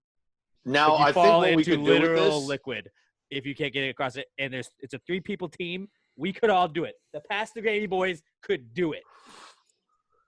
I'm down. But here's How's what your else we agility? can do. How's your agility these days? Amazing. Cardio, not good. Agility, elite. Because I think me and Robert could definitely beast it. If your agility's okay, we could do it then. Bro, I guarantee you I'm more flexible than either one of you. You're not more flexible than me. I guarantee you I am. Dude, no, you're not. Bro, stand up right now and put your knuckles on the ground. Straight legged. Oh, he's actually doing it. You got it? I'm actually surprised. I did not expect Alex to be flexible at all. I played goalie in hockey. Hold on. You mean in, the video? oh, that's right. You were a hockey goalie. Oh, yeah. You actually did that pretty easily. Do you remember that presidential fitness thing we used to have to always do? Oh, yeah, dude. I rocked that shit. And it was like, can you touch your hands behind your back, which I still can. Like, like that was like Yeah. what the. But like a lot of people couldn't do. Oh, my God. I can still do it. I was always the best at that shit. I'm shocked I can still do it. Usually my fat gets in the way of, like, stuff behind my back. I Was it stretch also- every day. I stretch every single fucking day. And like I used to go to like hockey goalie camps and shit like that, and it was just a lot about stretching. See, that's the thing. I always forget that you were a goalie. And goalie, you need elite flexibility. Was that test also part of the pacer test? Was that included in that, or was that something different? I think it may have been. The pacer Yeah. test I was always good at, and then as you get older, you realize it doesn't really count towards anything, so it's like you don't really care.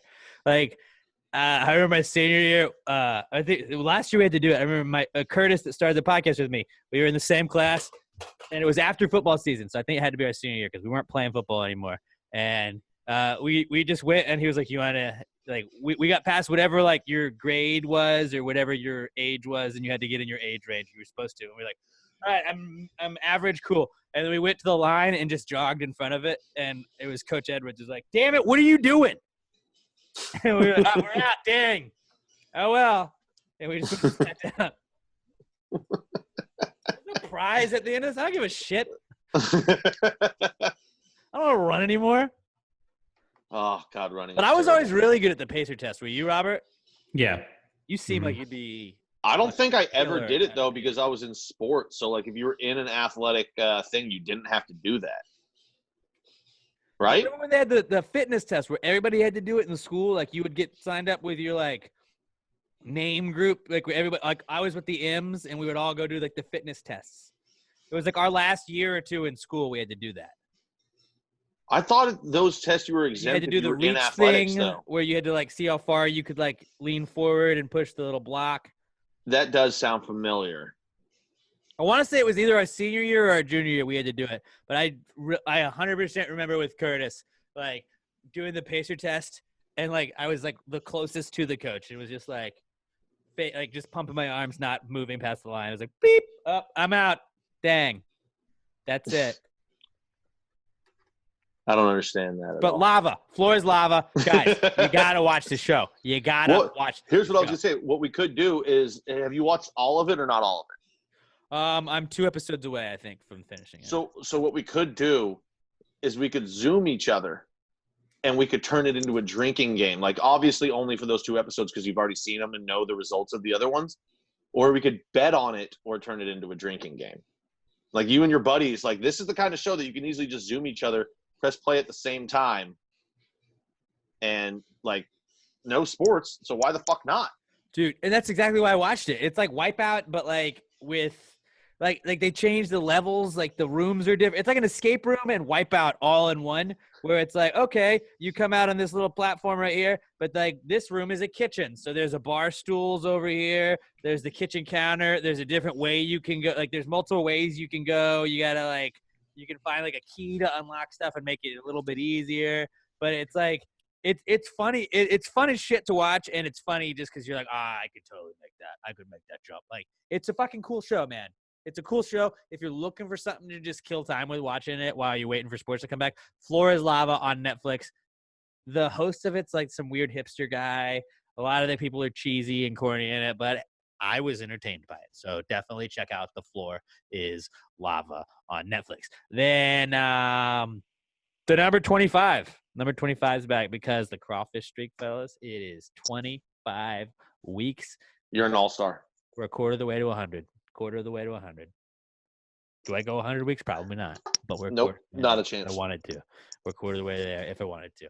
And it's been awesome. There's a couple places that I normally would order from that are not doing crawfish anymore, so the job is becoming more difficult. But I'm powering through it, and I'm getting the job done because that's what happens. That's why, and I care. And, 25 weeks of crawfish. The Cal Ripken of crawfish continues. That's all I got for Comeback Kid. All right, I got a couple here. Johnny Depp, Comeback Kid. So I think I know he's going pretty famously through a divorce with Amber Heard. It had all started originally. I heard that. She had alleged that he was beating her. People got mad at Johnny. Then Johnny came back with the receipts and was like, no, she was the physically violent one, and was able to prove through like text messages and emails and all this shit that That's she one of used those to beat him. you hate to see it moments, don't you? Yeah. Huh. Things you hate to see. That. But like all the times she physically assaulted him, the time she threw a vodka bottle at his head, none of those sent him over the edge to go, you know what, I want a divorce. You know what sent him over the edge and went for the divorce? Robert, have you heard this yet? Okay, so those of you who haven't, Johnny comes home one day. And Amber thought it would be a funny joke, a prank she called it, to take a shit in their marital bed. And that's the straw that broke the camel's back. Well, actually, we don't know for sure it's her. It was either her or one of her friends. Which I think it's actually worse if it's one of her friends. So, like, girls will go and shit talk to their friends, and they just have to get it out. Literally. If one of them takes it so seriously that she's like, you know what we should do? I'm gonna poop in your bed. And that's why I have to say it had to have been Amber. Because for your friend to say, I'm gonna go poop in your bed, and you to go, great prank. Yeah, No. I'll sleep in that later. But it's just hilarious to me that all the beatings that she laid on him were not the final step. She fucking dropped squat and put a turd on their fucking duvet. And Johnny Depp was like, you know what, this is it. I'm done. Which I get it. Yeah. Yeah. How do you look at a girl the same when you know that she literally just shit in your bed? Like, she dookied in your bed on purpose, wanting to do it. And then when you get As the mad, prank. They're like, it's just a prank. No, that's feces. That's like, you know what the next prank's going to be? Gone Girl. You're going to be like, I burned the house down. Like, hilarious prank. Gotcha. Taking dog poop. What? And putting it in a bag and lighting it on fire on somebody's doorstep, that's a prank. That's a prank. You shitting on your own bed, not a prank. The next thing is That's there's mental a dead horse head in the bed. It's like, that's the level of shit that's going to be at next, or no pun intended. But like, he's going to wake up missing gross. a kidney, and she's going to be like, I pranked you. I love Emma. I could never look at Emma the same if I knew she just willingly took a shit in our bed and just left it. Here's the No thing. matter how mad she was. So was she just naked and like popped a squat, or do you think she was like holding onto the headboard and like leaning back? Like, did she she took a bunch of like laxatives or like just drank a bunch of coffee. She knew she was gonna have just a nasty. Dude, I shit. hope It was it's not laxatives. I hope, because laxatives, I'm gonna assume it was runny. Like, I hope this was just a solid turd. yeah. Like, can you imagine you walk into Also- your room and you're like, what the fuck is that smell? And you just see a fucking real life poop emoji just sitting right there in the Was it middle on of the her side or his side, or was it in the middle to send a message? I mean, when you're pooping, I think you're in the middle of the bed. Yeah. It was a prank. It was not a prank. It was not a prank. You know what is weird though? What I thought it was weird is just reading the article about this was that like the term defecate or defecated just sounds weird to me. Like I know like shit is supposed to be like taboo. We don't say shit. Like you're not supposed to, but like poop, they say like it's like immature to say poop. But like all of that sounds so much better than defecate. Like I get that's like word. more scientific-y, but it's like I'm gonna go defecate. Like, what? Weirdo. Yeah, Like, if somebody says that, if they go, I gotta go defecate, leave. and That's they're not wearing a serial killer. lab coat, just call them a nerd and get the fuck away from them. Just say you've got a doozy of a toozy like a normal person. You gotta take the Browns to the Super Bowl. Robert, you got one? I just say when I'm at work and I got to do it, I just go, I'm going to my office. Yeah, take the kids to the pool. That's my office at work. It's just the shit. All right, Johnny Depp, comeback kid. Last one, and I still don't even really know what this means. Escrow is back. I don't understand it, but the What is NFL that? owners want to take 35% of the players' salaries and put it in escrow. I think what it means is if they lose that much money or however much money they lose, that money just comes out of escrow that they were going to pay the players, and the players don't get their full paycheck. I'm sorry. I got it. Aren't all of the Escrow. owners worth literal multiple billions? Yeah. And you want to Escrow. take money out of a guy who's like the last guy on the bench making fucking $900,000? So escrow is a legal arrangement in which a third party temporarily holds large sums of money or property until a particular condition has been met.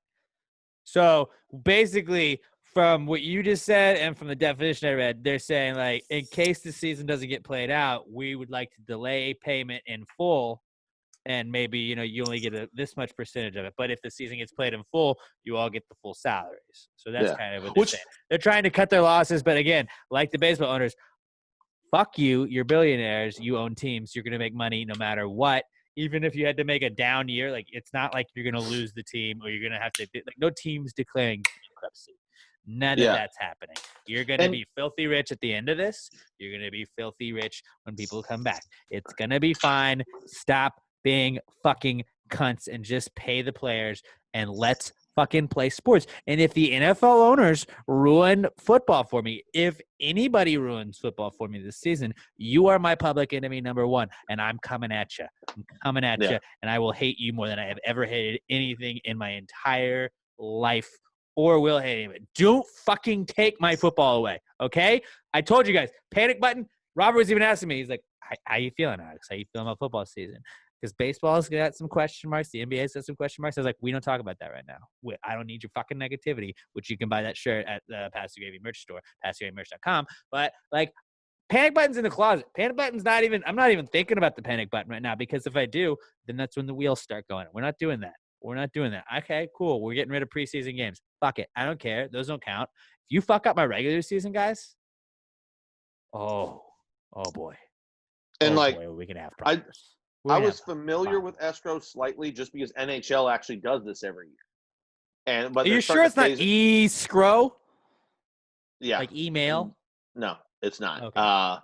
But even they're starting to phase it out. The last sport that should have escrow because it makes the worst sense for it is football. It is the most dangerous sport to play, and you're trying to take salaries away from the guys that do it, which, by the way, outside of hockey, football players make the least amount of the major sports in America. outside of Patrick Mahomes, of course. Also, they play the fewest amount of games. But it's the most physically demanding, and they have the shortest careers. Like the average NFL career is less than 3 years. Play basketball or play baseball. I don't know. Like, it's their choice. You chose to play the game. I don't That's really... what, and like I get it. Nobody's forcing you to fucking play. But also, if you're expecting somebody to play, Oh no, going, I made $1 million. Oh, yeah. Like I mean, either way, I don't really feel bad for any of them because they're all super fucking rich. I'm just like, there's no way the players are going to play at 35% escrow. So like the number will come down, but like that, I'm with you. Like football is going to be the hardest sport to play during this anyway because of the close face to face that goes on. People breathing. Like, don't fuck this up. Dude, I need fantasy football in my life. I would disagree. It plays I would say too the big hardest, of a goddamn role. Hardest sport to play in all of this are the sports that are already going on right now, like UFC and boxing, where you are literally punching somebody in the face and getting bodily fluids. That's one-on-one, and you can test both. Dude, football, you can come into contact with 11 other guys on one fucking play. They're all getting tested, though. That's the whole thing, though. Yeah, but like, so if everybody's getting tested, test? then that's the same thing. Okay, what if you get a false test in the UFC and you go 5 rounds with somebody? Football, you're coming into more contact with more fucking people than any of the other sports. You're not getting punched in the face. So no, you're not. Yes, you are. You're getting punched in the face with somebody else's fucking helmet. Right, with helmets. Like, at one thing, you're getting punched, that's on their fist. Football, you're literally going face to face, and your breath is going into each other's face. So what's his face from the Steelers is he's susceptible if he gets punched by a helmet. But like other than that, like you don't think Masvidal and Usman are gonna go out there and like be super high? Like I would say those guys are way more high risk than a football player who has pads and other art. Like you have shorts. What do pads have to do with it? It's just stuff that prevents you from like getting on you. I don't know. Like you're bleeding on people openly in the UFC. Like that's just football players. They get blood on them too. Just because you're wearing a helmet. Yeah, but they're not. The job of the football player isn't to just punch the other guy in the face until he doesn't get up. I literally don't understand what you're not getting about having more people closer around you than a one-on-one. You have a whole training team, bro. You have a whole training team that's around you the whole time you're training. You have the other guy's whole training team. Okay, but when you're actually on the field playing, there's one other person in there, as opposed to when you're on the field on any given play, there's 21 other people besides you in a very close fucking vicinity to you. I don't understand how you're not getting this. I get what you're saying, but I definitely think that the spread of COVID would be done easier over a UFC octagon than it would over an NFL football. So you think it's easier to spread one-on-one than 11 on 11? You know why? Because how many fights are on that fucking mat? So one guy gets it. Say this is the first fight of the night. Say the prelim fight. Fucking, which isn't gonna happen because UFC fight island is perfect. Say the prelim fight, the first prelim fight, guy gets knocked out, blood, he's got COVID, whatever. That's all fucking over the mat. Then the second person that fights, you go down there, you get fucking COVID on you. Everybody could come up positive for COVID by the end of that. Okay, how many fights are on a card? Including prequels, how many fights are on a card? 7? 9? No, because if you have like prelims and then like the super prelims, there's probably 20 fights. It's not 20 fights. Total? At a UFC event, which you don't see on TV. Which you don't see on TV. On the main card, it has like 6 fights, okay? So then what you don't see on TV is the 6 fights that they have before the ones on the prelims that you have to have UFC Fight Pass to watch. So there's like 6 on the main one. Then there's like 4 or 5 on the prelims. That puts us at like 11. Then fights that you don't see, you're telling me there's another 14 fights? No, there's maybe 6 then the more. main card. The main card in a prelim, I already included the fucking main card. So that's 11. Then you have, so what, you only have 6 non-televised fights. So, all right, so you had 18. So it's like 18. You're right, that's nowhere near 20. You're right, okay, no. 20. So 18 people fighting total on that map. Nope, that's 18 fights. Sorry, 18 fights. That puts us at 36 people. Which means 36 people plus add their 2 cornermen, add the teams that they're training with, add the people that are at the facilities with that. Like, so that's like at least 8 times whatever. So it's about as bad as football, and you're getting body-on-body contact. So we're getting about tops. I'll give you 50 people on that mat. which, by the way, I'm whatever, 50 people. We've got like fucking 62 people on each sideline that are just players. Plus, you've got another 30 on the coaching staff. Percentage-wise, It's more dangerous for UFC. It's literally double the fucking number plus in football. And like I've said 20 fucking times already, dude, just on the offensive line, you've got 10 fucking people right there on the line bumping into each other on every single given fucking play. They don't bump into each other at all in the UFC. One at a time or two at a time, one-on-one. Like, I don't understand how you think that up max 50 people is more likely to spread than, what's it, close to 200 on an NFL field? But no, 50 people is more likely because their fists is 52-man roster. connected. 52-man rosters. There's 104 people. Coaching staff has like 13 people on it at least. You think there's 13 people on a coaching staff? Or just like the main coaches. Coaching staff is at least 20 people.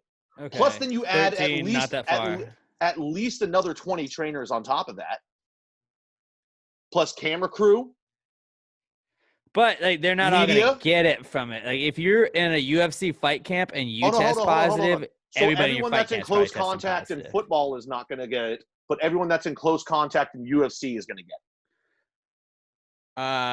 Well, I mean, you're sparring with these guys. Like, yeah, I would say You're not sparring with coaches. in the UFC. Yeah, you are. Do you not know how they train? Not all of your coaches, like your strength coach, you're not sparring with him. Your jiu-jitsu coach, you would say you had like a kick, like a No, a you're taekwondo probably, guy. You would no, practice. your You would jiu-jitsu coach train with will, all like, those jump guys. in every so often, but you're training against your sparring partners. Your coach is there to coach you. Which by the way, you're still in close proximity to your coaches in football anyway. Let me text Juan Adams. Let me text my buddy Juan Adams. Have you ever former seen UFC a fighter? sideline? Let me see if he has. If You he think has some everybody's going to be thoughts. 6 feet away on an NFL sideline? This is amazing to me that you don't get this. Like Robert's just sitting there, like I'll keep going. He doesn't for have an 3.5 opinion. hours on this one fucking. Right, Robert. Just end this. What would you side with? What would you say is riskier to spread COVID on? I think the NFL. Okay. Well, y'all are both wrong. That's I fine. can't wait to hear everybody responding. Do it. I don't care. I'm not going to change my 50 opinion. I'm not going to change my 50 people opinion. is more likely to spread than 200. I think it is easier for the percentages of spread to go up in a UFC event than it is because you're able to isolate yourself at that. So if you see with the MLS where you had like 6 players test positive on Nashville FC or whatever the fuck Nashville's soccer team is called. MLS, another one that's going to have more people around than UFC. But keep going.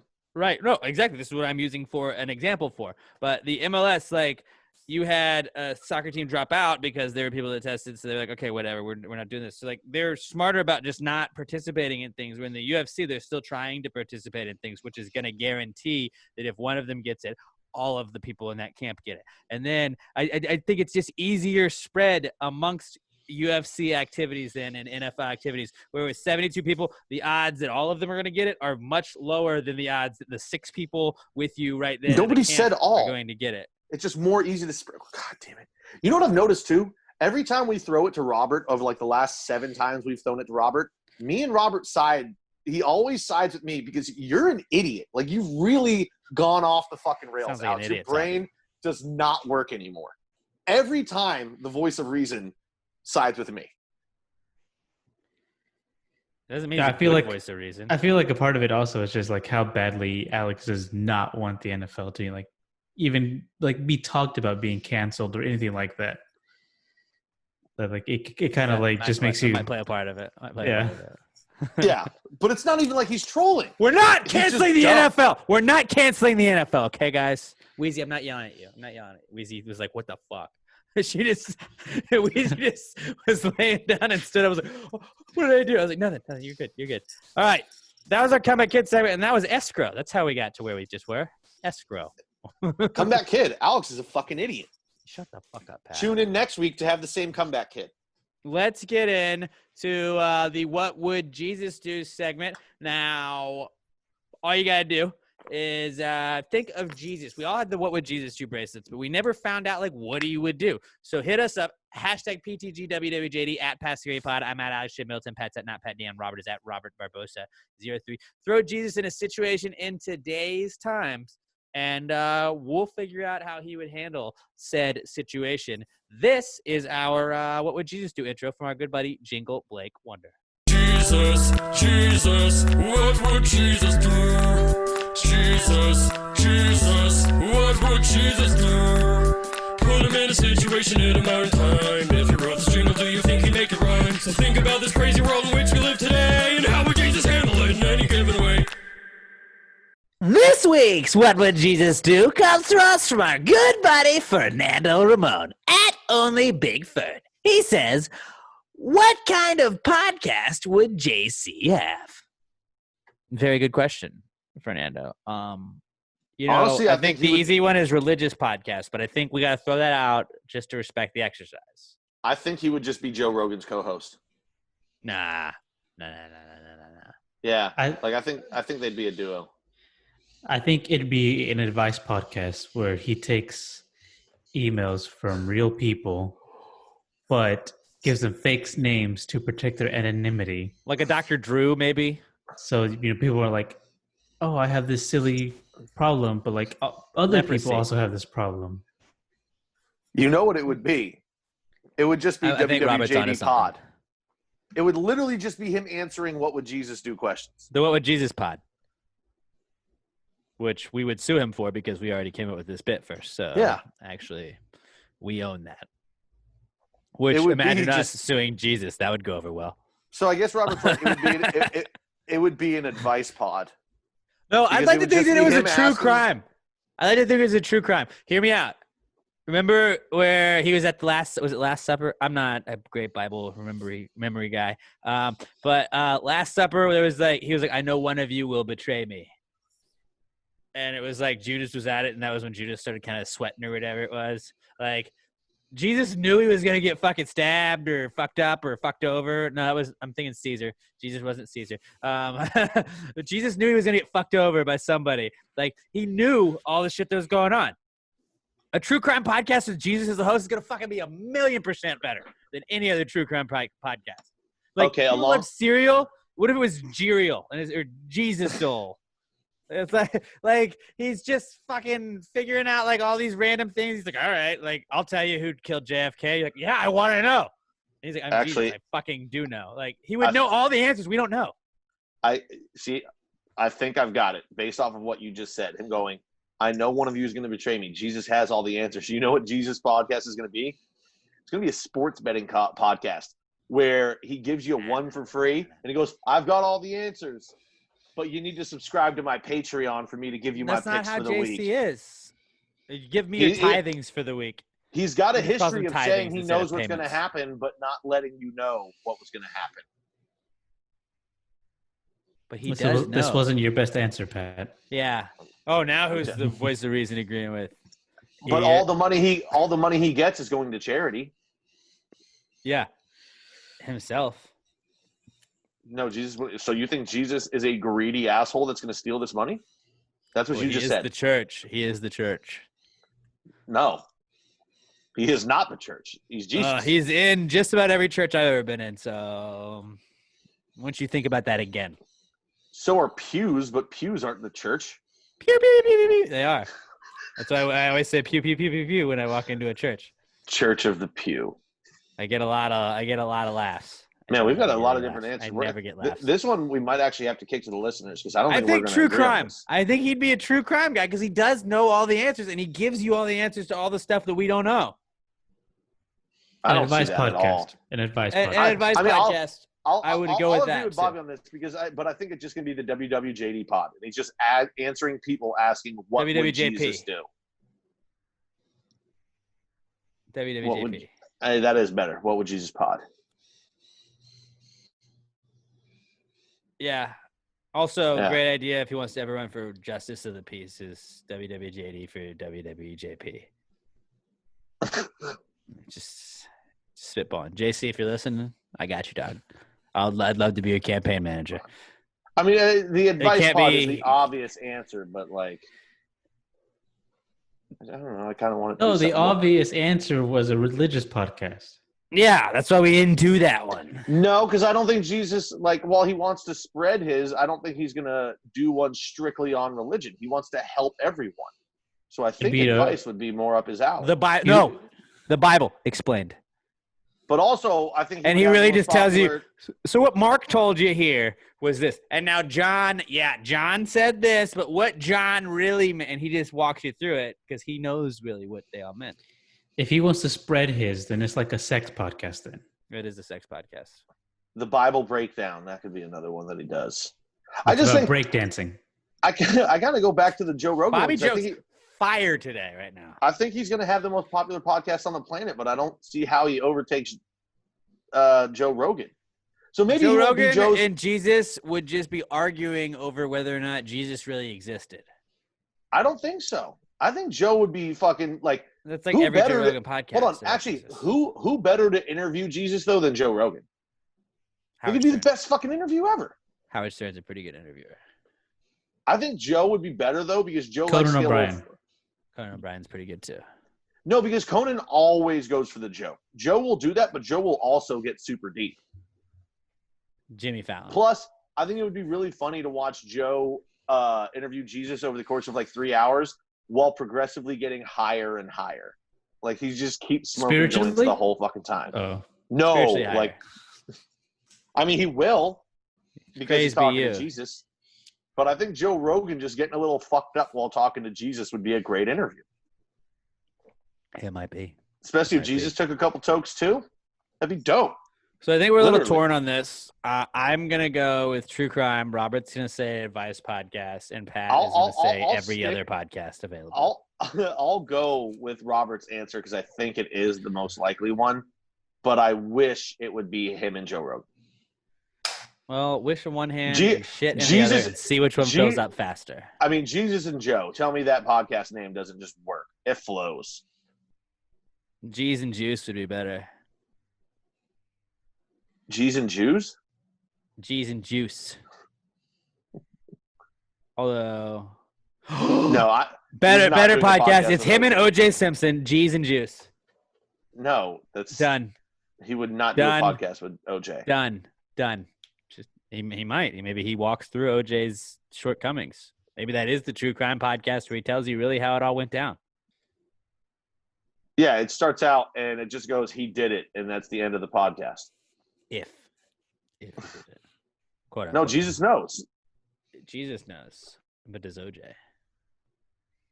That's the real question. Yeah, he right, moving definitely on. knows too. You can submit your What Would Jesus Do segment questions. Hashtag PTGWWJD to at Pass the Gravy Pod. I'm at Alex J. Milton. Pat's at Not Pat Dan. Robert is at Robert Barbosa 03. Our next segment is the Man, we are not confrontational today. cool segment. We are very fighty. Very fighty. or not. Just one more quick update. I do not know. Uncertainty is surrounding next week's Monday podcast. I said we were going to return with the Monday podcast.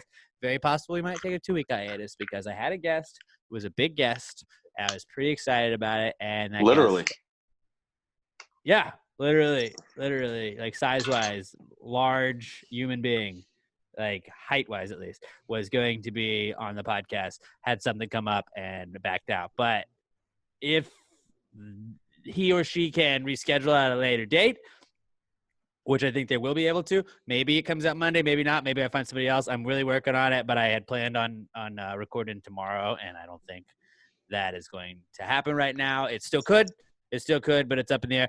I'll tweet out this weekend whether or not we're going to have a Monday episode. Just don't plan it right now. And if it does happen, just be like, oh, wow, surprise Monday episode. But guarantee you 100%, if not this next Monday, 100% I will have one the following Monday for you guys. So I got off all week next week from work. So it'll just like I'm definitely doing 2 podcasts. We haven't taken a break at all on work this year. So like Rod was like, hey, we got vacation. Let's take it right now. And what else? We can't go anywhere. I'm just going to be hanging at the house. So I might as well knock out some podcasts. Staycation time. Podcation. That's really what it is. That's what I'll turn it into. Podcast Island is going to be my apartment. Then Contentation. We'll go with Nailed that. it. We'll go with that. All right. Our next segment is the not cool segment. If you stub your toe, that's a not cool. If somebody stabs you, also a not cool. And like all of those are varying degrees. Hit us up with whatever happens to you that's not cool for the week. We use Twitter exclusively for this one. Hashtag PTG not cool to @PassTheGravyPod. That's how we get them. And it is brought to you by Little M Air Fresheners. My favorite air fresheners, your favorite air fresheners, the world's favorite air fresheners, Little M Air Fresheners, littlemshop.com, littleemshop.com. Get you some of the dopest smelling air fresheners in the entire United States of the world. And they got some awesome keychains they just put out too. You know, they got some stuff for your ladies, fellas. You know, like you get to get, this is like a clutch move you do. All right, you get your lady a journal, get your girl some stickers, get your girl a little tote bag from littlemshop.com, but also you get the air fresheners for you and for your girl. Maybe you get free shipping when you spend $10 or more. So why wouldn't you get, like, that's 5 air fresheners at least, or you get the tote bag and a couple air fresheners. Get you an air freshener, get your girl an air freshener, put it in her car, take her car to get washed, and then be like, oh babe, also got you this too. And then she's like, oh my God, what a sweet. You're getting laid that night for sure. I promise you. Little M air fresheners, the best air fresheners in the entire world. Like, if you're one of those motherfuckers driving around with this baby back bitch, little stupid fucking green trees on your Goddamn rear trees. mirror. If you're driving around right now and you look over and you have one of those hanging from your mirror, rip it down. Don't throw it out the window. We don't mess with Texas here. Throw it down on your floorboard, your passenger side floorboard, and then when you can safely order, go to littlemshop.com, littlemshop.com. Get you some of the best air fresheners in the world. If you don't like it, I'll give you your money back. I'll pay you the $2 you spent on your air freshener, because I guarantee you're going to love Little M air fresheners, the best air fresheners in the entire world, the official air freshener sponsor of Pass the Gravy Podcast. littlemshop.com, littlemshop.com, and also hit them up on Twitter @littlemtweets and @littlemshop on Instagram if you purchase any Little M air freshener products. littlemshop.com, that's littlemshop.com. This is the not cool segment. Not cool, man. Dude, that's not cool. Not cool. Not cool. Dude, that's not cool. Not cool, man. Dude, that's not cool. Not cool. Not cool. Dude, that's not cool. That's not cool. That's not cool. I'll go first out of us if you All right. like. My not cool this week is, the toll that being an athlete has on your body, because you guys know I am an elite athlete. I play soccer on the weekends now. That's just what I do. It's just a part of me. All right. I'm not saying I'm better than anybody, because I got great cardio now, and then I'm stopping balls that are coming my way. I'm just saving everything that comes my way. But like, I am saying that, being an elite athlete takes a toll on your body. And this weekend, my toll was that, like, after like trying to punt the ball a bunch of times, I think I pulled the fuck out of my quad, and then I fucked up my groin like 20 minutes later because I was trying to kick differently, and that shit fucking lingers, man. Like, my quad's getting a little bit better, but a groin, like, it's hard to come back from a groin injury. Like, I had a pretty severe groin pull like 4 years ago, and it felt like it took me like 7-8 months to like completely get over it. Can you say you're an elite athlete when doing one of the basic functions of your job at that position? Well, I was gives you doing a it so fucking well quad because pull? I was performing so well that my body just couldn't handle the greatness that I was performing. So basically, That's what it is. yeah, Is I you're am working elite. your body back into shape, but the elite core is still within your body. But My your body's body is elite. catching up to Right. the eliteness. Right. That's what It's it just- is. It's my body is like, dude, I thought we were done with this elite level of athleticism. And I'm like, no. No, you're like, oh, no. We're bringing it back. And it's like, oh, okay, I got you, dog. I got you. But then, like, I went a little too hard on Saturday. I was making too many saves. I had to punt the ball too many times. You guys know what I'm saying? Right? I was being too good at my job that I had to kick the ball to the, like, I was trying to help out my team. So I was, it's my fucking pulled quad, though. Never had that. Fucking blows, dude. You can use your quad for everything. Everything you use your quad for. And then it's like, oh, cool. This is just going to hurt for 3 days. But you know what helped it? Just because they're a sponsor. Alamo Remedy. Remedies CBD. Rub that bad boy right there. It was pretty brutal on Sunday. So Sunday night did a little bit of that, and then mixed a little icy hot in with that on Monday. Last night did a little bit before bed. It's feeling better. It's feeling better, but it's significantly better. Shout out Almo Remedy CBD, helping take care of me. Not a fan of icy hot, guys. I hadn't done icy hot in a while, and I hate it. I hate it. It just makes me The anxious. smell or the tingle? The tingle. It makes me anxious the whole time. I'm All like, is it? I don't know if it's hot or if it's cold right now. I feel like I should know how to feel, and I don't know how to feel, and that makes me feel even weirder. But, you know, being an elite athlete and the toll that takes on your body, that is not cool. You guys, I'm sure most of y'all can relate, right? I've got a light load this week. I only have 2, whereas usually I have like 6 because everything pisses me off. My first one is just my electricity contract ran out on the 5th. So yesterday I remembered and I was like, oh, I gotta get a new one. And I signed up for a different company because I got a better rate. And I got my confirmation at the end of it, and it goes, we'll email you with all the stuff because, you know, you don't set up your full account there. So I'm expecting in the email, then I'll set up my email and password so I can log in and pay the fucking bill. I still haven't got my email. Did you check So I'm like, spam?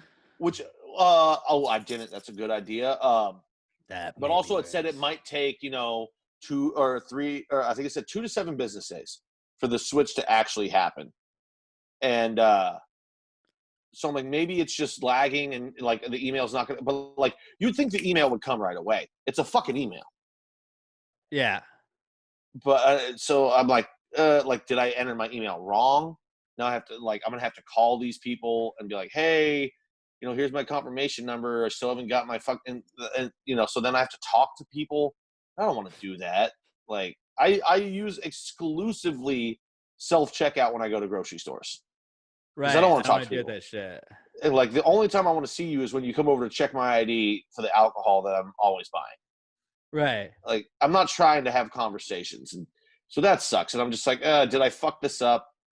Is this gonna be a pain in the ass? Then I got to remember to call the other one, and because they're like I said, it ran out on the 5th. I didn't do it till yesterday, so like it just started me on the next monthly thing. So I got to call them as soon as it switches over and be like, hey, cancel. Like, I think I don't know if it automatically cancels because obviously somebody else is supplying my electricity now. But, like, for the next couple of days, they're still doing it. I'm just like, what the fuck? I don't know. I don't know how to do any of this shit. I really didn't want to change companies. But, like, it's always been, like, because when I initially moved, every time I've ever moved, it's been in the summer. So my plans always start then. So when I change plans or get new ones, I'm in the summer when the plans are going to be the worst fucking prices because it's hot. And it's a pain in the ass. I don't know what the fuck to do about it. And I just got to wear it, and it sucks.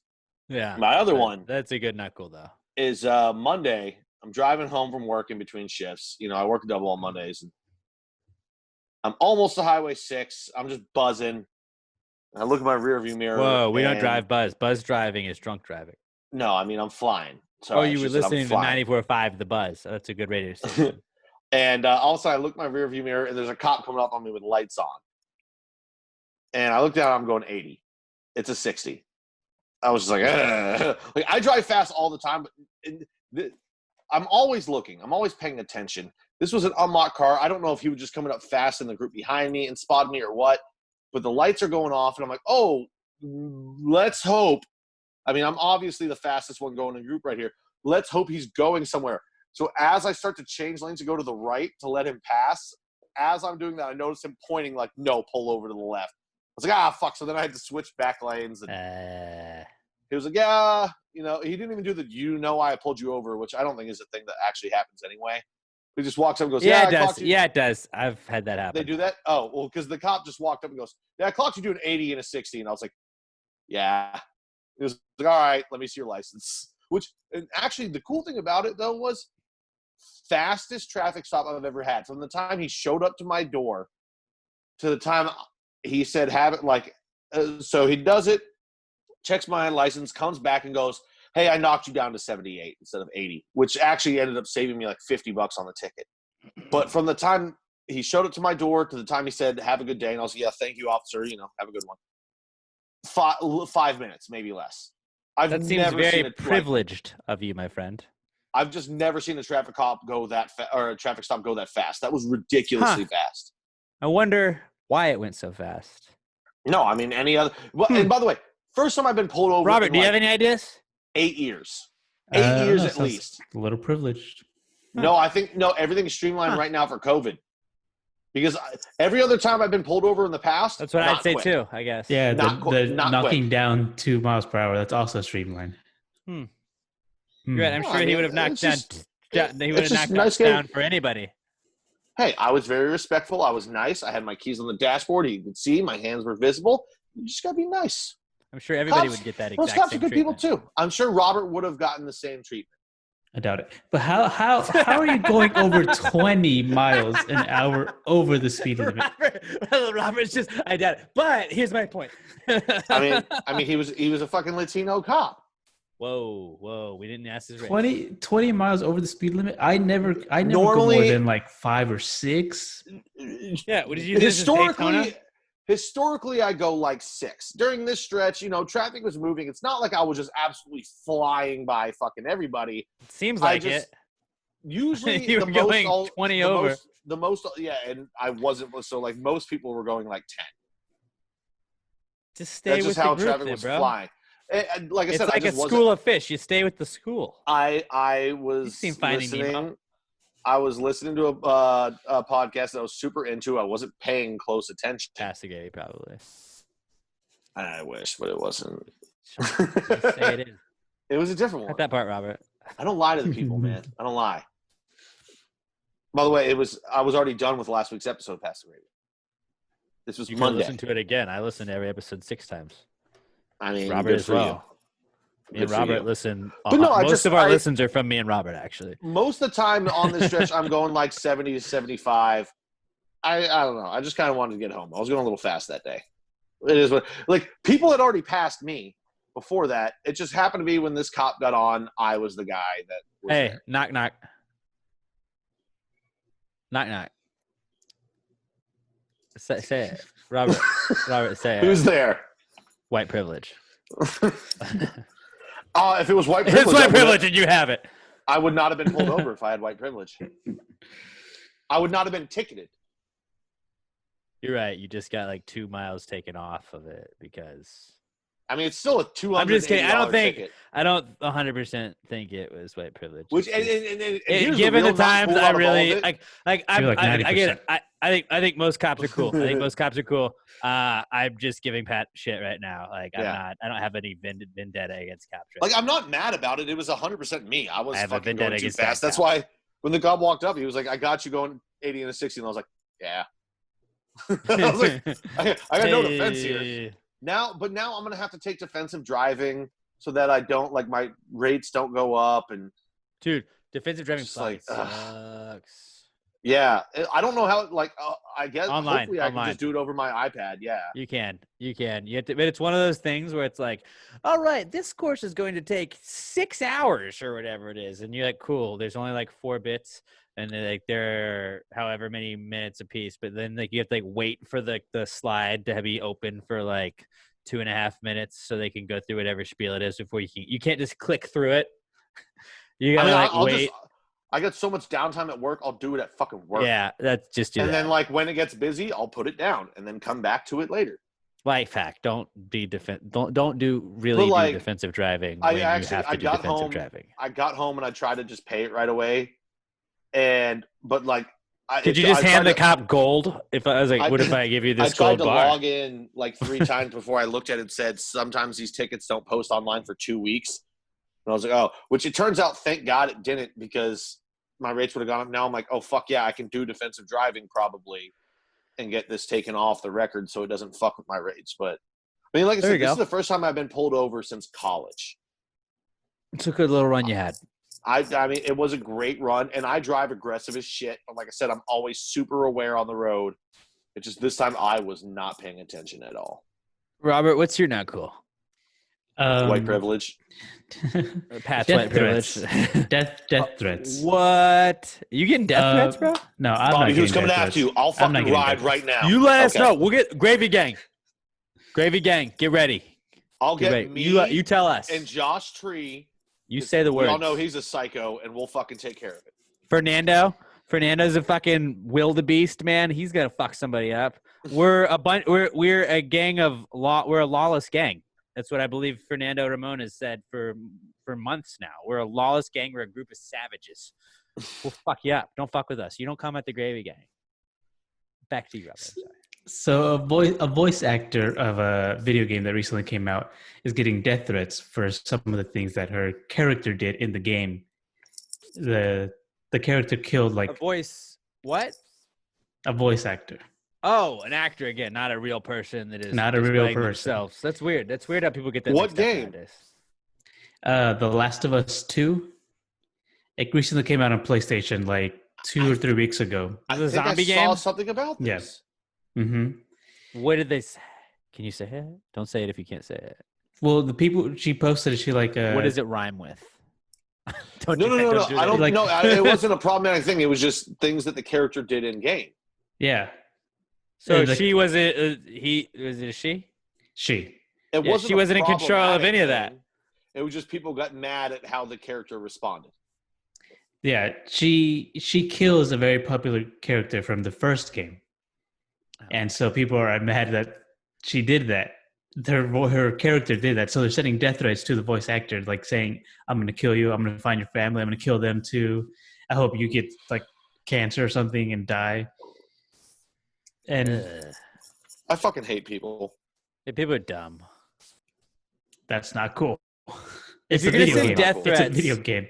if you're gonna send death threats to anybody, send death threats to the people that are responsible for Jimbo Jumbotron on FIFA, and I'm fine with that. Okay, I can handle. Send death it. threats to ISIS.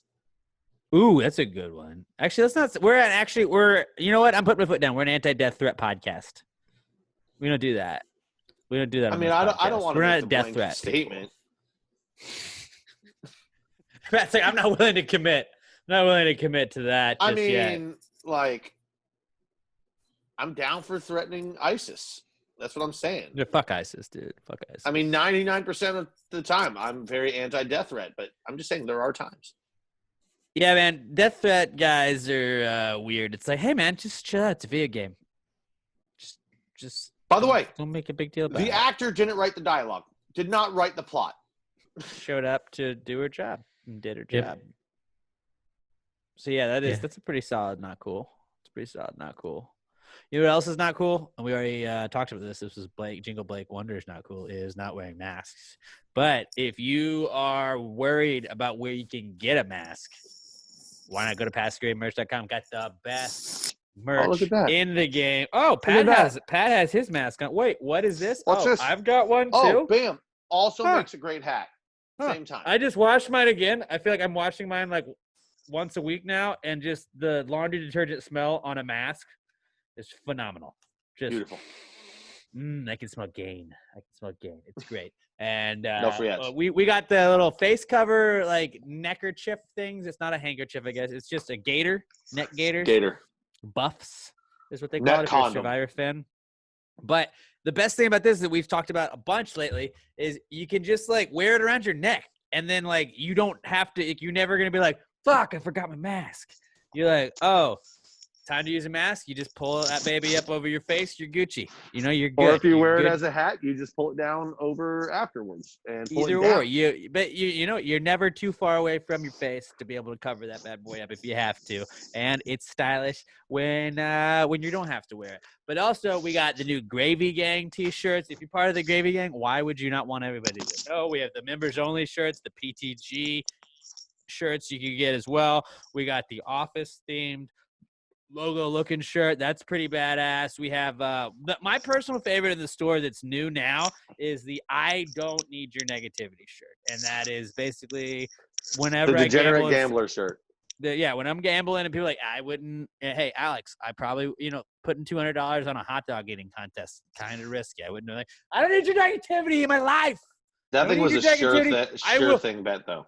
I will bet $200 on hot dog eating if I want to bet $200 on hot dog eating. Why? Because I'm an American and I can do whatever the fuck I want. That's what I'm going to do. But, there's also a guy in our soccer group that in the Bayou Ironworks that maybe, I don't know, he's considering flip-flopping on us, and he's talked some shit. And every time West Ham has a bad game, like, I mean, I get very upset and mad now, but like, I don't say fuck you guys in my group that I watch soccer with. And I don't just try and troll them, making them think that we're going to get relegated the whole time, because I was already mad. And every time they lose, he's like, we're probably getting relegated, going to get relegated. And I kept just saying, I don't need your fucking negativity. Insert this person's name that I will not name, because I have integrity. That's what it's called. And so I was like, you know what? I'm just going to make a fucking shirt. I'm going to make a fucking shirt. This applies in so many aspects of my life right now. I don't need your negativity. Why wouldn't you just wear that? And then you walk around, everybody's like, oh, that girl does not need my negativity. That guy doesn't need my negativity. You know, you can get the small size, put it on your dog. Dogs don't need negativity. Dogs are the best. Dogs only want positivity. That's the best part about being a dog. It's all about positivity. They got all kinds of awesome stuff at the Pass the Gravy store. PassTheGravyMerch.com. PassTheGravyPod.com just takes you to the podcast website. PassTheGravyMerch.com. Shout out to our we call him Bro Brad on the Rod Ryan Show. He's at the DeLong dude. I'm sorry if I'm forgetting your name right now, Brad. I'm not looking at it. But Brad's awesome. He went skydiving a couple weekends ago for the first time ever. He won it on the radio and immediately just went. He's an awesome dude, and he listens to the podcast. But shout out to Bro Brad. I know he just bought the PTG Irish AF shirt, which is pretty awesome. He bought the Irish shirt in the off season. That's awesome. But go get you a PTG cover or face cover. Get you a logo shirt. Get you the Dallas Kill JFK. People don't forget shirt. People forget that shirt does exist, and get that and let people know. And just, if you want to support the podcast, we don't charge you anything, but if you'd like to give back, that would be awesome. And 100% of the proceeds go to us. Not a charity, just us. Big fan of that. A lot of it goes to Robert, because we want Robert to stay around. So and also, you guys doing that, it actually it pays for just our server fees and shit. It really, so it stops it from costing us money. We joke, but like, yeah, the goal of doing this was like, if I can just break even on this podcast in the beginning of this, it was awesome. Thankfully, we have some sponsors that have helped us do a little bit more than that, but we use all the t-shirt money. I'm like, Robert, you pull out whatever we make off of that. Like, we use the rest of it to pay the server fees and all that, and then Robert pockets the rest, and that just like that helps us like keep Robert aboard, really. So if you'd like to keep Robert around, please PassTheGravyMerch.com and support the podcast. It's an somebody's going to pay for all that guy's lap dances. So this is what we can do to help him. Exactly. But he loves the Colorado Robert helps Club. us run all that. Robert's working his ass off, putting shirts up on the store all the time and all that. Like, it's doing fucking calligraphy, cool. making braille. I mean, what isn't Robert doing? He is a jack of all trades for sure. But PassTheGravyMerch.com, PassTheGravyMerch.com. Get the best podcast gear in the game. This, guys, is the answers segment, my favorite segment we do every single week. There's no such thing as a stupid question. Just stupid people. And if you got a drunk thought, something your buddy told you, you want to tell us, you see something on a billboard, it's a high thought, something you think of in the shower, any question you have at all, hit us up at PassGayPod on Twitter. Use the hashtag PTG Answers. I'm at Alex J. Middleton. Pat's at Not Pat Dan. Robert's at Robert Barbosa. And you can also email us if you don't have a Twitter, but just get a fucking Twitter, guys. It's not that hard. If you don't use hashtag PTG Answers on Twitter, answers at PassTheGravyPod.com, and that'll get done. This is the answer segment, guys. Well, if you just answer the question, why don't you just answer the question? Be honest, no big deal. Yeah, answer the question. Don't change the subject, just answer the fucking question.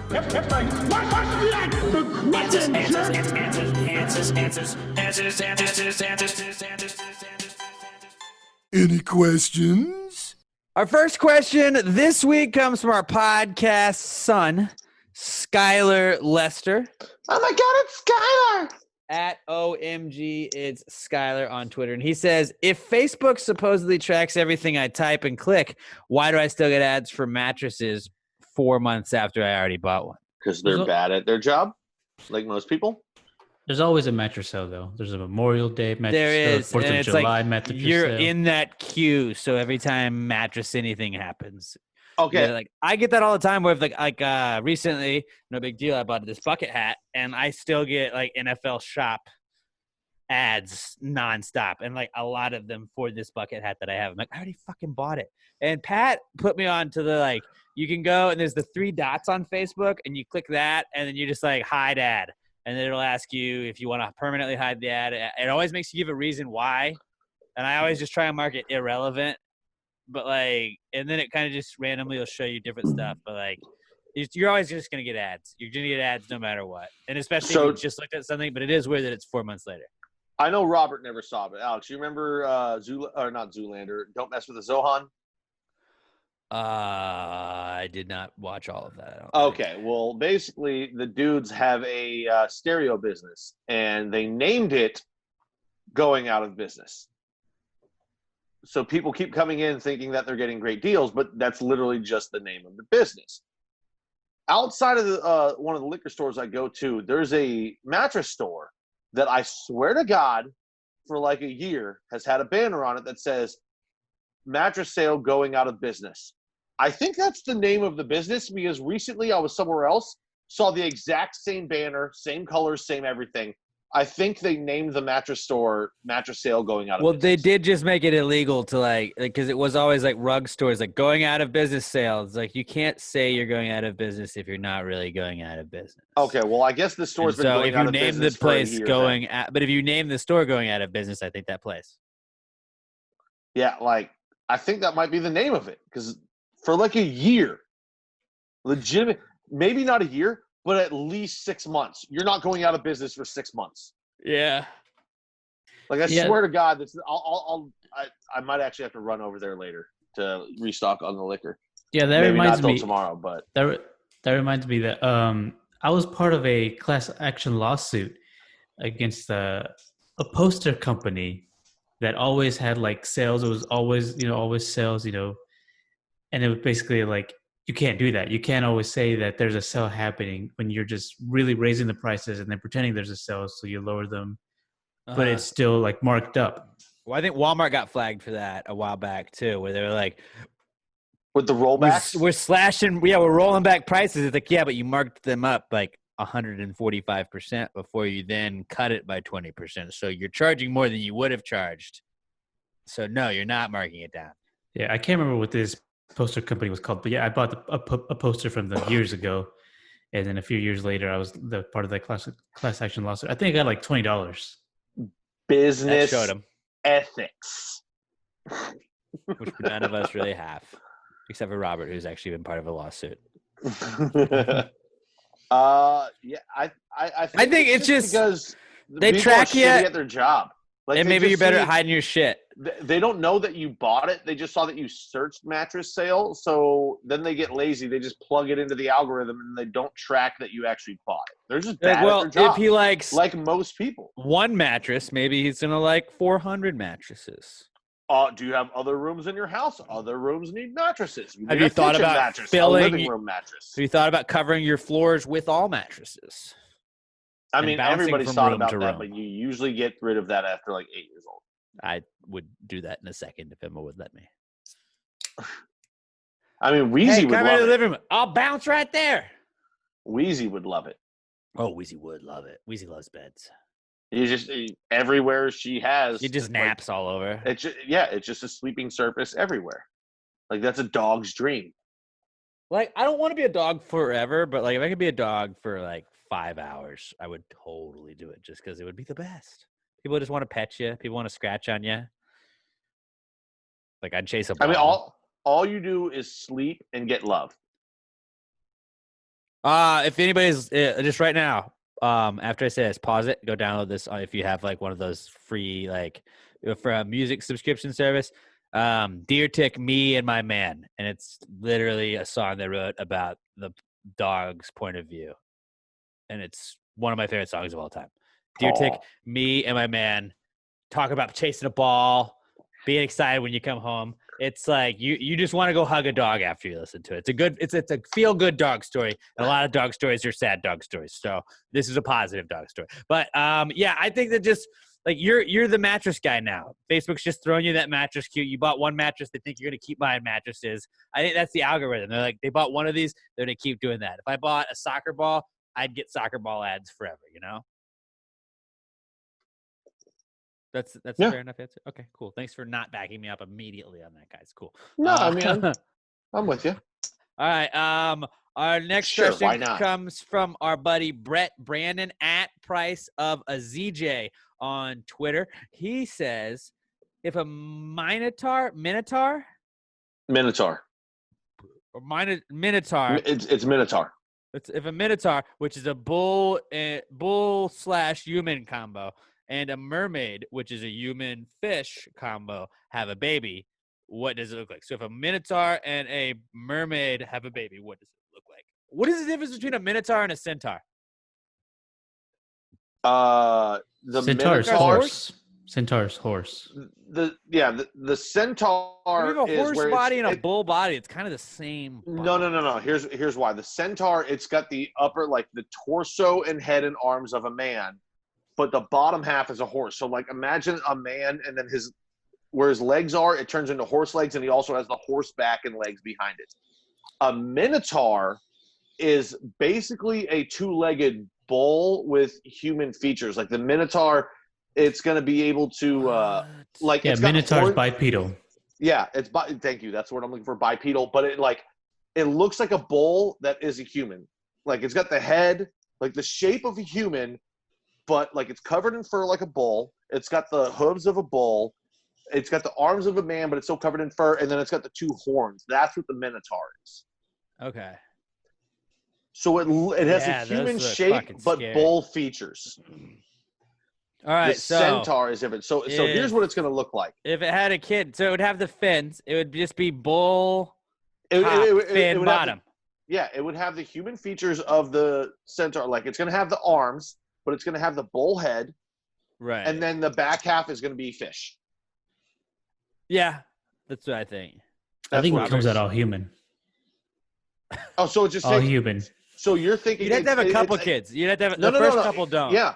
No, it's like it would be like a ginger where the redheaded gene is a recessive gene, but if you have enough kids and both parents share You that get two recessive, one of them recessives. eventually, so like you're going to have a bunch of bullfish kids, but the fourth one is going to be just full human. You have a bunch of bullfish. Yeah, it's a recessive gene. But one of the kids, if you have enough, is just going to pop out and his name's Frank. The other ones could have the name Frank too. No, come on. You can't name a Minotaur mermaid Frank. All right, Robert, you probably have not seen this movie, but Pat, when I say the word Minotaur, what movie do you think of? The Paul Rudd Role Models. Role Models. Yeah, okay. Because that was their like Red If Bull. someone was offers you Minotaur. drugs, say no thanks. I'll have a Minotaur. You've never seen Role Models, Robert. I have seen it, but it's been a very long time. Yeah, I was gonna say you would like that movie. That's a movie that Robert would like. We would all be able to chuckle at. See, Ronnie, it's like the gun is his dick. So Is many it- great quotable Isn't lines that in where you get the gif of the like dad where he comes with the folding chair and he goes, and he opens it up to sit down in No, and then watch their No, thing? no, that's Jason Momoa. He's not in that movie. That's I don't Jason know. Momoa? I don't know where that Is it? gift comes from. I don't know where that gift comes from. It's definitely Jason Momoa. I don't know where it comes from. It's definitely not Role Models because he's not in that movie. Think about it. Google dad folding chair gif, and you look at it. He's got the sunglasses on. It's at a soccer game, or what appears to be a soccer game. I guess it could be youth football. I just That assume is soccer. Jason Momoa. Yeah. I would like to know. I've always wondered what it's from, and I don't fucking know. But that is an all-time great gif. Are you looking it up? Find out where it's from? Yeah, what movie? Robert, ask your birds. Do they know where it's from? I don't think so. No? I'm not familiar with that movie. Yeah, I don't know. I can't find it. But fuck. Speaking of Jason Momoa, a little hint that may or may not have been a it wasn't Jason Momoa, but a Jason Momoa type Look-alike. figure may have Could been the be potential a guest guest that we coming up. could possibly have on Monday, but probably won't right now, but may have for the next Monday or a future Monday. So just that didn't give you anything, so I just wasted your time. So there you go. Our next question comes from. That's a good question, Brett. That's a good question. I've got a quick question. Why does Robert hate us? Robert doesn't hate us. I mean, there's been plenty of time he could find the bucket hat. He just refuses to join the bucket hat game. Hey, Robert does a lot of work And he keeps going, for us. oh, it's sold out online. I didn't buy this Packers hat from NFLshop.com. You can find them. You don't want to be a part of it. No, I would buy them from Astro's website, and if it's not there on Amazon, they have the prices like $45, $50. If I buy haven't. it for you, I bet you I could find a $30 Astros bucket hat. Find one then. do it. There's no Dude, guarantee send I'll it to him buy on it. Twitter. There's no Send it to him guarantee on I'll buy Twitter it. so he has to. I'm just saying. All right, moving on. Our next question is from Boom! our Literally, boy- I typed in Astros bucket hat, and right away it pops up $15.99 MLB cap USA. Now, actually, right next to that, there's a It's for a top. $49 one, so that could be the child size. Let's see. Oh, what about an Astros yarmulke? Thoughts? So apparently, It's marked down from $28 to $15.99 right now. Now that is a steal. You have to buy that. the Jason Momoa thing is from a TV show called The Game. Never even. Oh, heard no. of that. The Game, season 3, episode 20. Okay. It's a new I era don't know why bucket I hat, thought that bro. was role models. I don't know why I thought that was role models, but that's funny. It's because we've covered this a couple times over the course of this episode, but it's because you're an idiot. Shut the fuck up. All right, moving on. This next question is from our boy Josh Posados at Josh_Posados. He says, Posados. since my girlfriend refuses to fart in front of me, does she truly love me?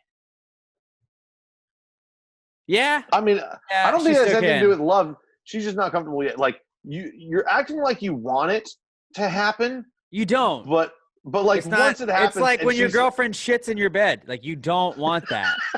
then the divorce. We've already comes. talked. We've covered this already. This podcast, all right, guys. Talk about things we've already covered. If your girlfriend shits in your bed, you don't want her. But Actually, this like, is and a I'm not poor saying, reflection like, on you. Emma and I It means fart she's in not- front of each and- other. We've yeah. been together almost 10 years. All right. I fart like the Emma and I farting in front of each other is probably, I would say, 90-10 me. I mean, dudes just It's tend to just- fart more. Well, but also like guys are more like, that was great, It's right? funny. That was great. It's huh? funny. Huh? Like you do it as kind of a show. Like you'll lift your leg, you'll do it. Oh like, yeah, it's just, you like, gotta it's lean. gross. It's gross, but that's just what dudes do. No, it's Girls are funny. more like just less likely to be like, and like I mean, Emma's ripped ass in front of me before, but like she doesn't usually make a scene of it. Dainty. She's sweet. I think it's just Great. it's because you're not a good enough boyfriend. That's what it is. She doesn't feel comfortable enough around you. You need to Oh, make she the feels- effort. She feels comfortable, bro. When she farts around, well, here's the thing: how long have you been together? If it's been a month, 2 months, that's kind of in that range when they're not ready. Past 3 or 4 months, No, you she get should have 2 farted by years. now. I think you get 2 years. You get Oh, 2 that years. seems before- long. It's like a regular. This being thing. said, I've never had a relationship long enough for any of the time frames that I've said. But like, I feel like after 3 What months, is your they should be longest able to fart around relationship? me. 1 month. Yeah, When was your latest relationship? fucking 10 years ago. I don't know. Robert, I am how long not have easy to you- get along with. How long have you and Sam been together? At least 8 years. Because she posted some 4th of July pictures. You guys, I guess, recreated some 4th of July pictures this Mhm. past weekend. And I was like, holy shit. And I showed Emma, and I was like, Robert looks like he's 14. Which, I don't know, you actually could have been 14. But Yeah, I was maybe. like, Robert you looked like a little kid. Like, you could have played, like, Little League ball. And I would have believed it. Yeah, we've been together for a very long time. I think at You least had, 8 years. you had the longer – you kind of had, like, emo longer hair. But, like, everybody had hair like that at one point. Oh my God, you Right. saying that? I can totally picture Robert. Go look at wearing his all Facebook. Go look at his black Facebook. with emo goth hair. Like I like. No, it as soon wasn't as you gothy. said that, like It was just longer. I'm just saying it's superimposed. Like my brain superimposed that over Robert's face, looking, and I can Shout out. totally see it. Shout out Jingle Blake Wonder though. I guess he went to Cinco Ranch with us at some Like, point. We did yeah. not know Jay. We did not know him when he went to Cinco Ranch, but he just over the weekend retweeted out our yearbook pictures from I don't know what year. Sophomore year, I guess. Man, Pat was like, I have had the longest hair I ever had, And at it's that not point. long hair. It's not long hair, but that's the longest. But hold on. But it was I like wanna the get- most like high schooly haircut ever because it was that like Remember when guys used to have like it was like sort of long in the front, but it didn't go all the way down to your eyebrows.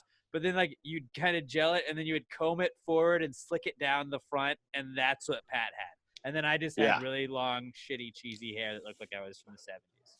Hold on, I want to go back to Robert and me picturing him as an emo though. Right now, can't you just picture him having the hair where he keeps having to do this to get it out of his face? The head that flick. would be And then Robert's phrase would be, "I'm out of here." Oh my God! Right now, he just pushed it down a little bit, and it looks like he is totally a gigantic fan of what's Jared Leto's band? 30 Seconds to Mars. No, 30 Seconds to Mars, or Red Jumpsuit Apparatus. No, red jumpsuit apparatus. Good Charlotte, like a motherfucker. Like Blink 182, Tom DeLonge, which we love Blink 182, but it needs to be half an inch longer to where it just goes over the eyebrow. It needs to be just over the eyebrow. Your hair in the picture that you're like. Put it back, Robert. Now you gotta go tweet this picture out, Robert. After the podcast, you gotta tweet out the picture that Sam shared. It was you in a red shirt and you had the long hair, and I think it was just a picture of you. Maybe you were hugging her, but I was like, "Fuck, Robert looks so young in that picture." I'll tweet it out. Like, because you don't look old at all, but like when you just see like older pictures of yourself, where you're just like, "Man, I look like a baby." Oh, yeah. Like it's I so loved weird mine too, because you could tell it was picture day because I was wearing a collared shirt. I've always been a t-shirt guy. I wore the same shirt for 3 out of 4 years in high school for picture day. It was an Abercrombie shirt that said Weekend Warriors on it, and I always thought that was a funny looking shirt. And I wore the fuck out of that shirt. And then our senior year, you had to do the like senior portrait thing where you had the fake tuxedo on. I don't remember doing that. Wait, did I? I must have. I think we all did. We all did. Where you had like it's like just like a front drape that they put over you. Yeah. And it's like a piece of paper basically. All my pictures. pictures. Like, I'm wearing a tuxedo. I'm not a good smiler, so all my pictures just look awkward. I laughed in one, and so my mouth was like open, and my mom was like, "I'm not buying these," and I was like, "Don't. You don't need to buy any of these ever." All mine, it's just that weird smile where I'm like, I want to show teeth, but it doesn't look good when I do. So all it is that, and it just looks weird every time. My mom was always the mom that bought she bought the Sports Illustrated cover of the football pictures we'd do. Like if you go to my parents' house, you can see all of the sports. Next time I go there, I'm gonna I'll tweet out a picture of the Pastor Gravy account of all of this. Like I was on the Sports Illustrated cover for 7 years in a row in high school and junior high football combined. Because let's just say Mama P was buying all of that shit, and my parents did not. My mom was always like, "Well, I got this one and this one and this one." And I was like, "Why are you getting so many photos? Like I'm not good." And I hate myself. I don't even want to look at me. Why do you want to look at me? And it's just like you get older and you're like, man, my mom loved me more than I ever loved myself ever.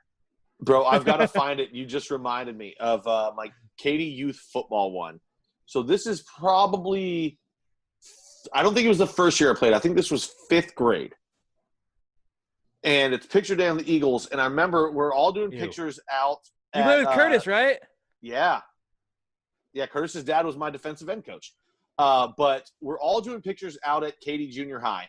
And I remember we're looking – because the camera can't be faced towards the sun. So we're all staring straight into the fucking sun. Like, it's right over the top. It's the time of day when it's right there. And the cameraman, I'm convinced, was fucking with me. Because what he says is, all right, what you need to – now tilt your head lower. Lower, lower, lower. Until Alex, I'm looking like this. And he goes, no, smile bigger. So literally by the time – he kept going, smile bigger, smile bigger. So by the time I take my picture, it's literally this. And I need to find them. I think I doubt my parents have it anymore, but my best friend's parents bought it too because I guess because it was so fucking funny. So I got to talk to Zeagle's dad and see if he still has the picture so I can have him send it to me and I'll tweet it out. It is the most ridiculous fucking picture how far down this guy has me looking and how big he is. I look like a shitty kid version trying to do Jack Nicholson as the Joker. It's just fucking absolutely ridiculous. And oh my God, wait, when you see this, make sure you're sitting on a toilet because you might shit your pants. You'll laugh so hard. All right, that's pretty great. It's pretty good. How did we All right, get so here? Yeah. what I just decided is we're going to retweet the pictures of you and myself. Robert, I want you to give me that 4th of July picture after the show. Or just send me that. I'll tweet out all 3 of those pictures, and then I'm going to tweet that out from the Pass the Gravy account. I want all of you guys to go find yourselves from high school and then tweet that out. All right? Like, tweet that, like, reply to it. Like, what is your, like, show us your high school picture. Because it's just crazy how, like, you think you look so mature. You're like, I'm not going to look old later. And then, like, you look back, like, I was a child. Like, I look like a fucking infant. All right. Let's move on to our next question. That was a good one. That was a good one. Yeah, you got to be a better boyfriend. My girlfriend. So that she can fart on you. Just, like, you don't want her to fart too much because that's weird if she's just always ripping ass. Like, it's cool like if it just happens. This is actually what I said on like, Twitter. Take her out to Indian food and then just start poking her in the stomach like 20 minutes later. Don't do that. Don't take that advice. I mean, if you want her to fart, that's the best thing you can do. Our next question comes from Josh Tree Cottle at Joshua Tree 713. He says, you know when you're in the surf at the beach and the sand moves and covers your feet or whatever. Our beach is quicksand, which is weird that, like, in that very basic description, I 100% get it. Like, you stand by where the waves are, and you realize you shimmy like this back and forth, and you let your feet just drop like 6 inches down into the sand. So my answer would be no, it's not quicksand because that would be slow sand. That's 100% what I was going to say. It's slow sand. It would be slow sand. It's slow sand, which is like a relative of quicksand, but it's not quicksand. Because quicksand will keep pulling you down. Slow sand stops after about 6 inches. What about kinetic sand? Kinetic sand. Now you're using big words. We'll explain. That one was like, it feels like water and it never really like. Oh, yeah. That they used to have those commercials for all the time on TV. It's like, you can make a star. No, because that was more like wet isn't the right word. But whereas it felt like it was dry wet. putty. It was like dry putty that wasn't putty. No, because regular sand is way drier than that. That's why I'm going to say it's not kinetic sand. But yeah, man. Robert's doing the fucking hair again. It's tripping me out. I love it. I can't handle Please do the rest. Please do every podcast that way from now on. I hate my hair like that. No, but nobody gets you, bro. That's why. Okay. So by Halloween, fuck Halloween. That's what we always used to say. Like we were fucking like I was an emo fucking kid, but like I just didn't wear the fucking emo clothes. And anytime there would be the people that wore like all the Hot Topic stuff in high school, we would just. But nobody gets that guy. I don't think we're gonna have it by Halloween this year, but hopefully we do. If not, it'll have to be for next year. Don't fuck over Halloween. Halloween is during NFL season, and NFL season's happening. I need Robert to go as an emo for Halloween, like the hair combed down, like from South Park. Can we all be South Park emos? I can't. We'll be the emo kids from South Park. I don't have any hair. Oh, you can get a wig, bro. Yes, I could. Wigs are itchy though, man. We should do like a like a costume. I feel like there's a better thing that I could. Don't worry about it. Halloween's a while away. Halloween's a while away. Yeah, I'm down for that. Halloween's a while away. I mean, because I'm definitely we're gonna get off topic. We're gonna get off topic if we go down Halloween. God damn it! It's me catching us before we do that, and I don't usually do that, so that's good. Trying to get ahead of it. This podcast is already at like 4 hours, so like let's just go. Let's go for 16. Fuck it. Oh, Robert just sent me the picture. Ah, yes, Pat. Oh, that's cool. You know, it's not like he has my number 2 and could have sent it to me, and it's not like we have a group chat. I told him to text me that. I told him to text me that, but he. You know, it's whatever. No, it's cool. So what? This is cool. I feel like the Zoom has really taught you should watch the video version of the podcast for sure. Like, because I have gotten way too reliant on visual cues during this, where I'm like, and as we see, like I stood up and showed you that I could touch my toes, I could touch my knuckles to the ground, especially and I was this like, oh episode, wait, nobody can see that. Yeah, dude, you touching your toes, me modeling my fucking 5th grade smile into a camera. I'm sorry to everybody that is only listening. God, Please go back really hope I can and watch find the that video fucking version. picture. That is great, and then you will like that. But here we go. That was it's slow sand, I would say, if It's you're slow at the sand, beach definitely. and you're just letting the tide do that. Because quicksand, it's like it's quick, you know. That's why they call it quicksand. It's not as it's more self-induced slow sand, I would say, Josh. Our final question of the week comes from our boy David Ruiz at David_Ruiz90 on Twitter. He says, "Why do they call them apartments if they're so close together?" Because you're Still living apart. in you're They're still living part in of one each other. building. Yeah, you're living in one Yeah. building, but apart But from you're each other. apart from each Yeah. other. That's what it is. And You're still apart. Which let's you play a new gotta game think, next week where Bobby Jokes just tries to answer it, and if he has a better answer than all of us, then we just like, yeah, what Bobby Jokes said. Because he's good at that, and then Pat and I will be like, and we're going to talk about shoes for 45 minutes. Like, how did that even come up? That actually should be what it is Bobby answers. It should be the segment. And he answers it, and then we just take something that he said and we riff.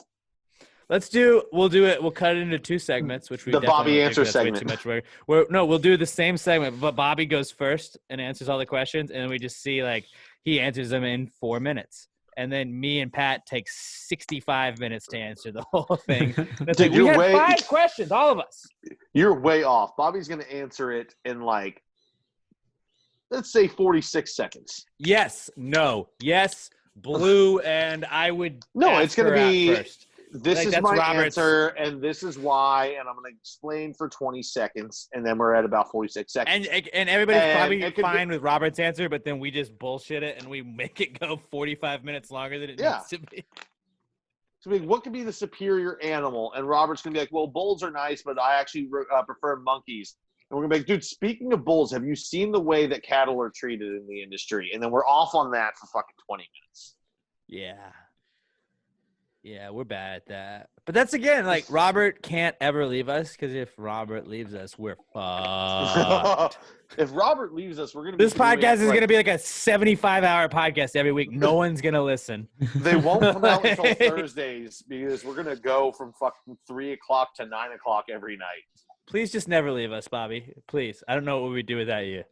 When we say he's the glue that holds us together, we are not exaggerating at all because without Bobby, me and Pat are yelling at each other, calling each other idiots, fighting over dumb shit that most of you probably don't care about. And Bobby's like, hey, rein it in. Rein it in. All right, guys. That was it. That's all we got. Hashtag PTG Answers. Send it to us at Pass the Gravy Pod. I am at Alex J. Milton. Pat's at Not Pat Dan. Robert is at Robert Barbosa03. You guys are awesome. Thank you for sticking with us.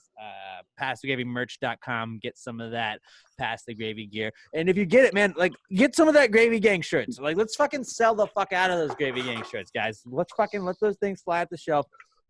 And then whenever this is all over, we're going to do either Packard's Pub, Back to the Bar night, or we're going to do something up at Southern Star eventually. And Both. everybody better wear your Gravy Gang shirts, all right? We're going to have a whole mob. We're going to have it's a gang. It's a whole gang. You're literally, it's your gang initiation is you have to buy a Gravy Gang shirt, all right? Super easy to do. And remember, 100% of the proceeds go to us and our wallets. So help us out and, help give back to the podcast that we're doing it for free. And I'm not telling you have to go buy anything, but if you would like to just be like, hey, I want to get a shirt for listening to the podcast, just know that it helps support us and mostly Robert really. And Robert is doing more work than all of us are doing put together. And Robert's the best. And really just Robert's the best person out of the 3 of us. So if you just want to give to a good Without person, a doubt. Robert Barbosa, PassTheGravyMerch.com. Go buy you some merch. Let us know what you got. I love you guys. Y'all are awesome. Be cool to each other. Let's just love one another, guys. Like there's a lot of tension right now, but the Gravy Gang, we ain't about that tension. We love everybody. Be cool with one another. I love you guys. Pass the gravy. Yeah. Bitches. I'm living in that 21st century, doing something mean to it, do it better than anybody you ever seen. Do it, screams from the haters, got a nice ring to it. I guess every superhero need his theme.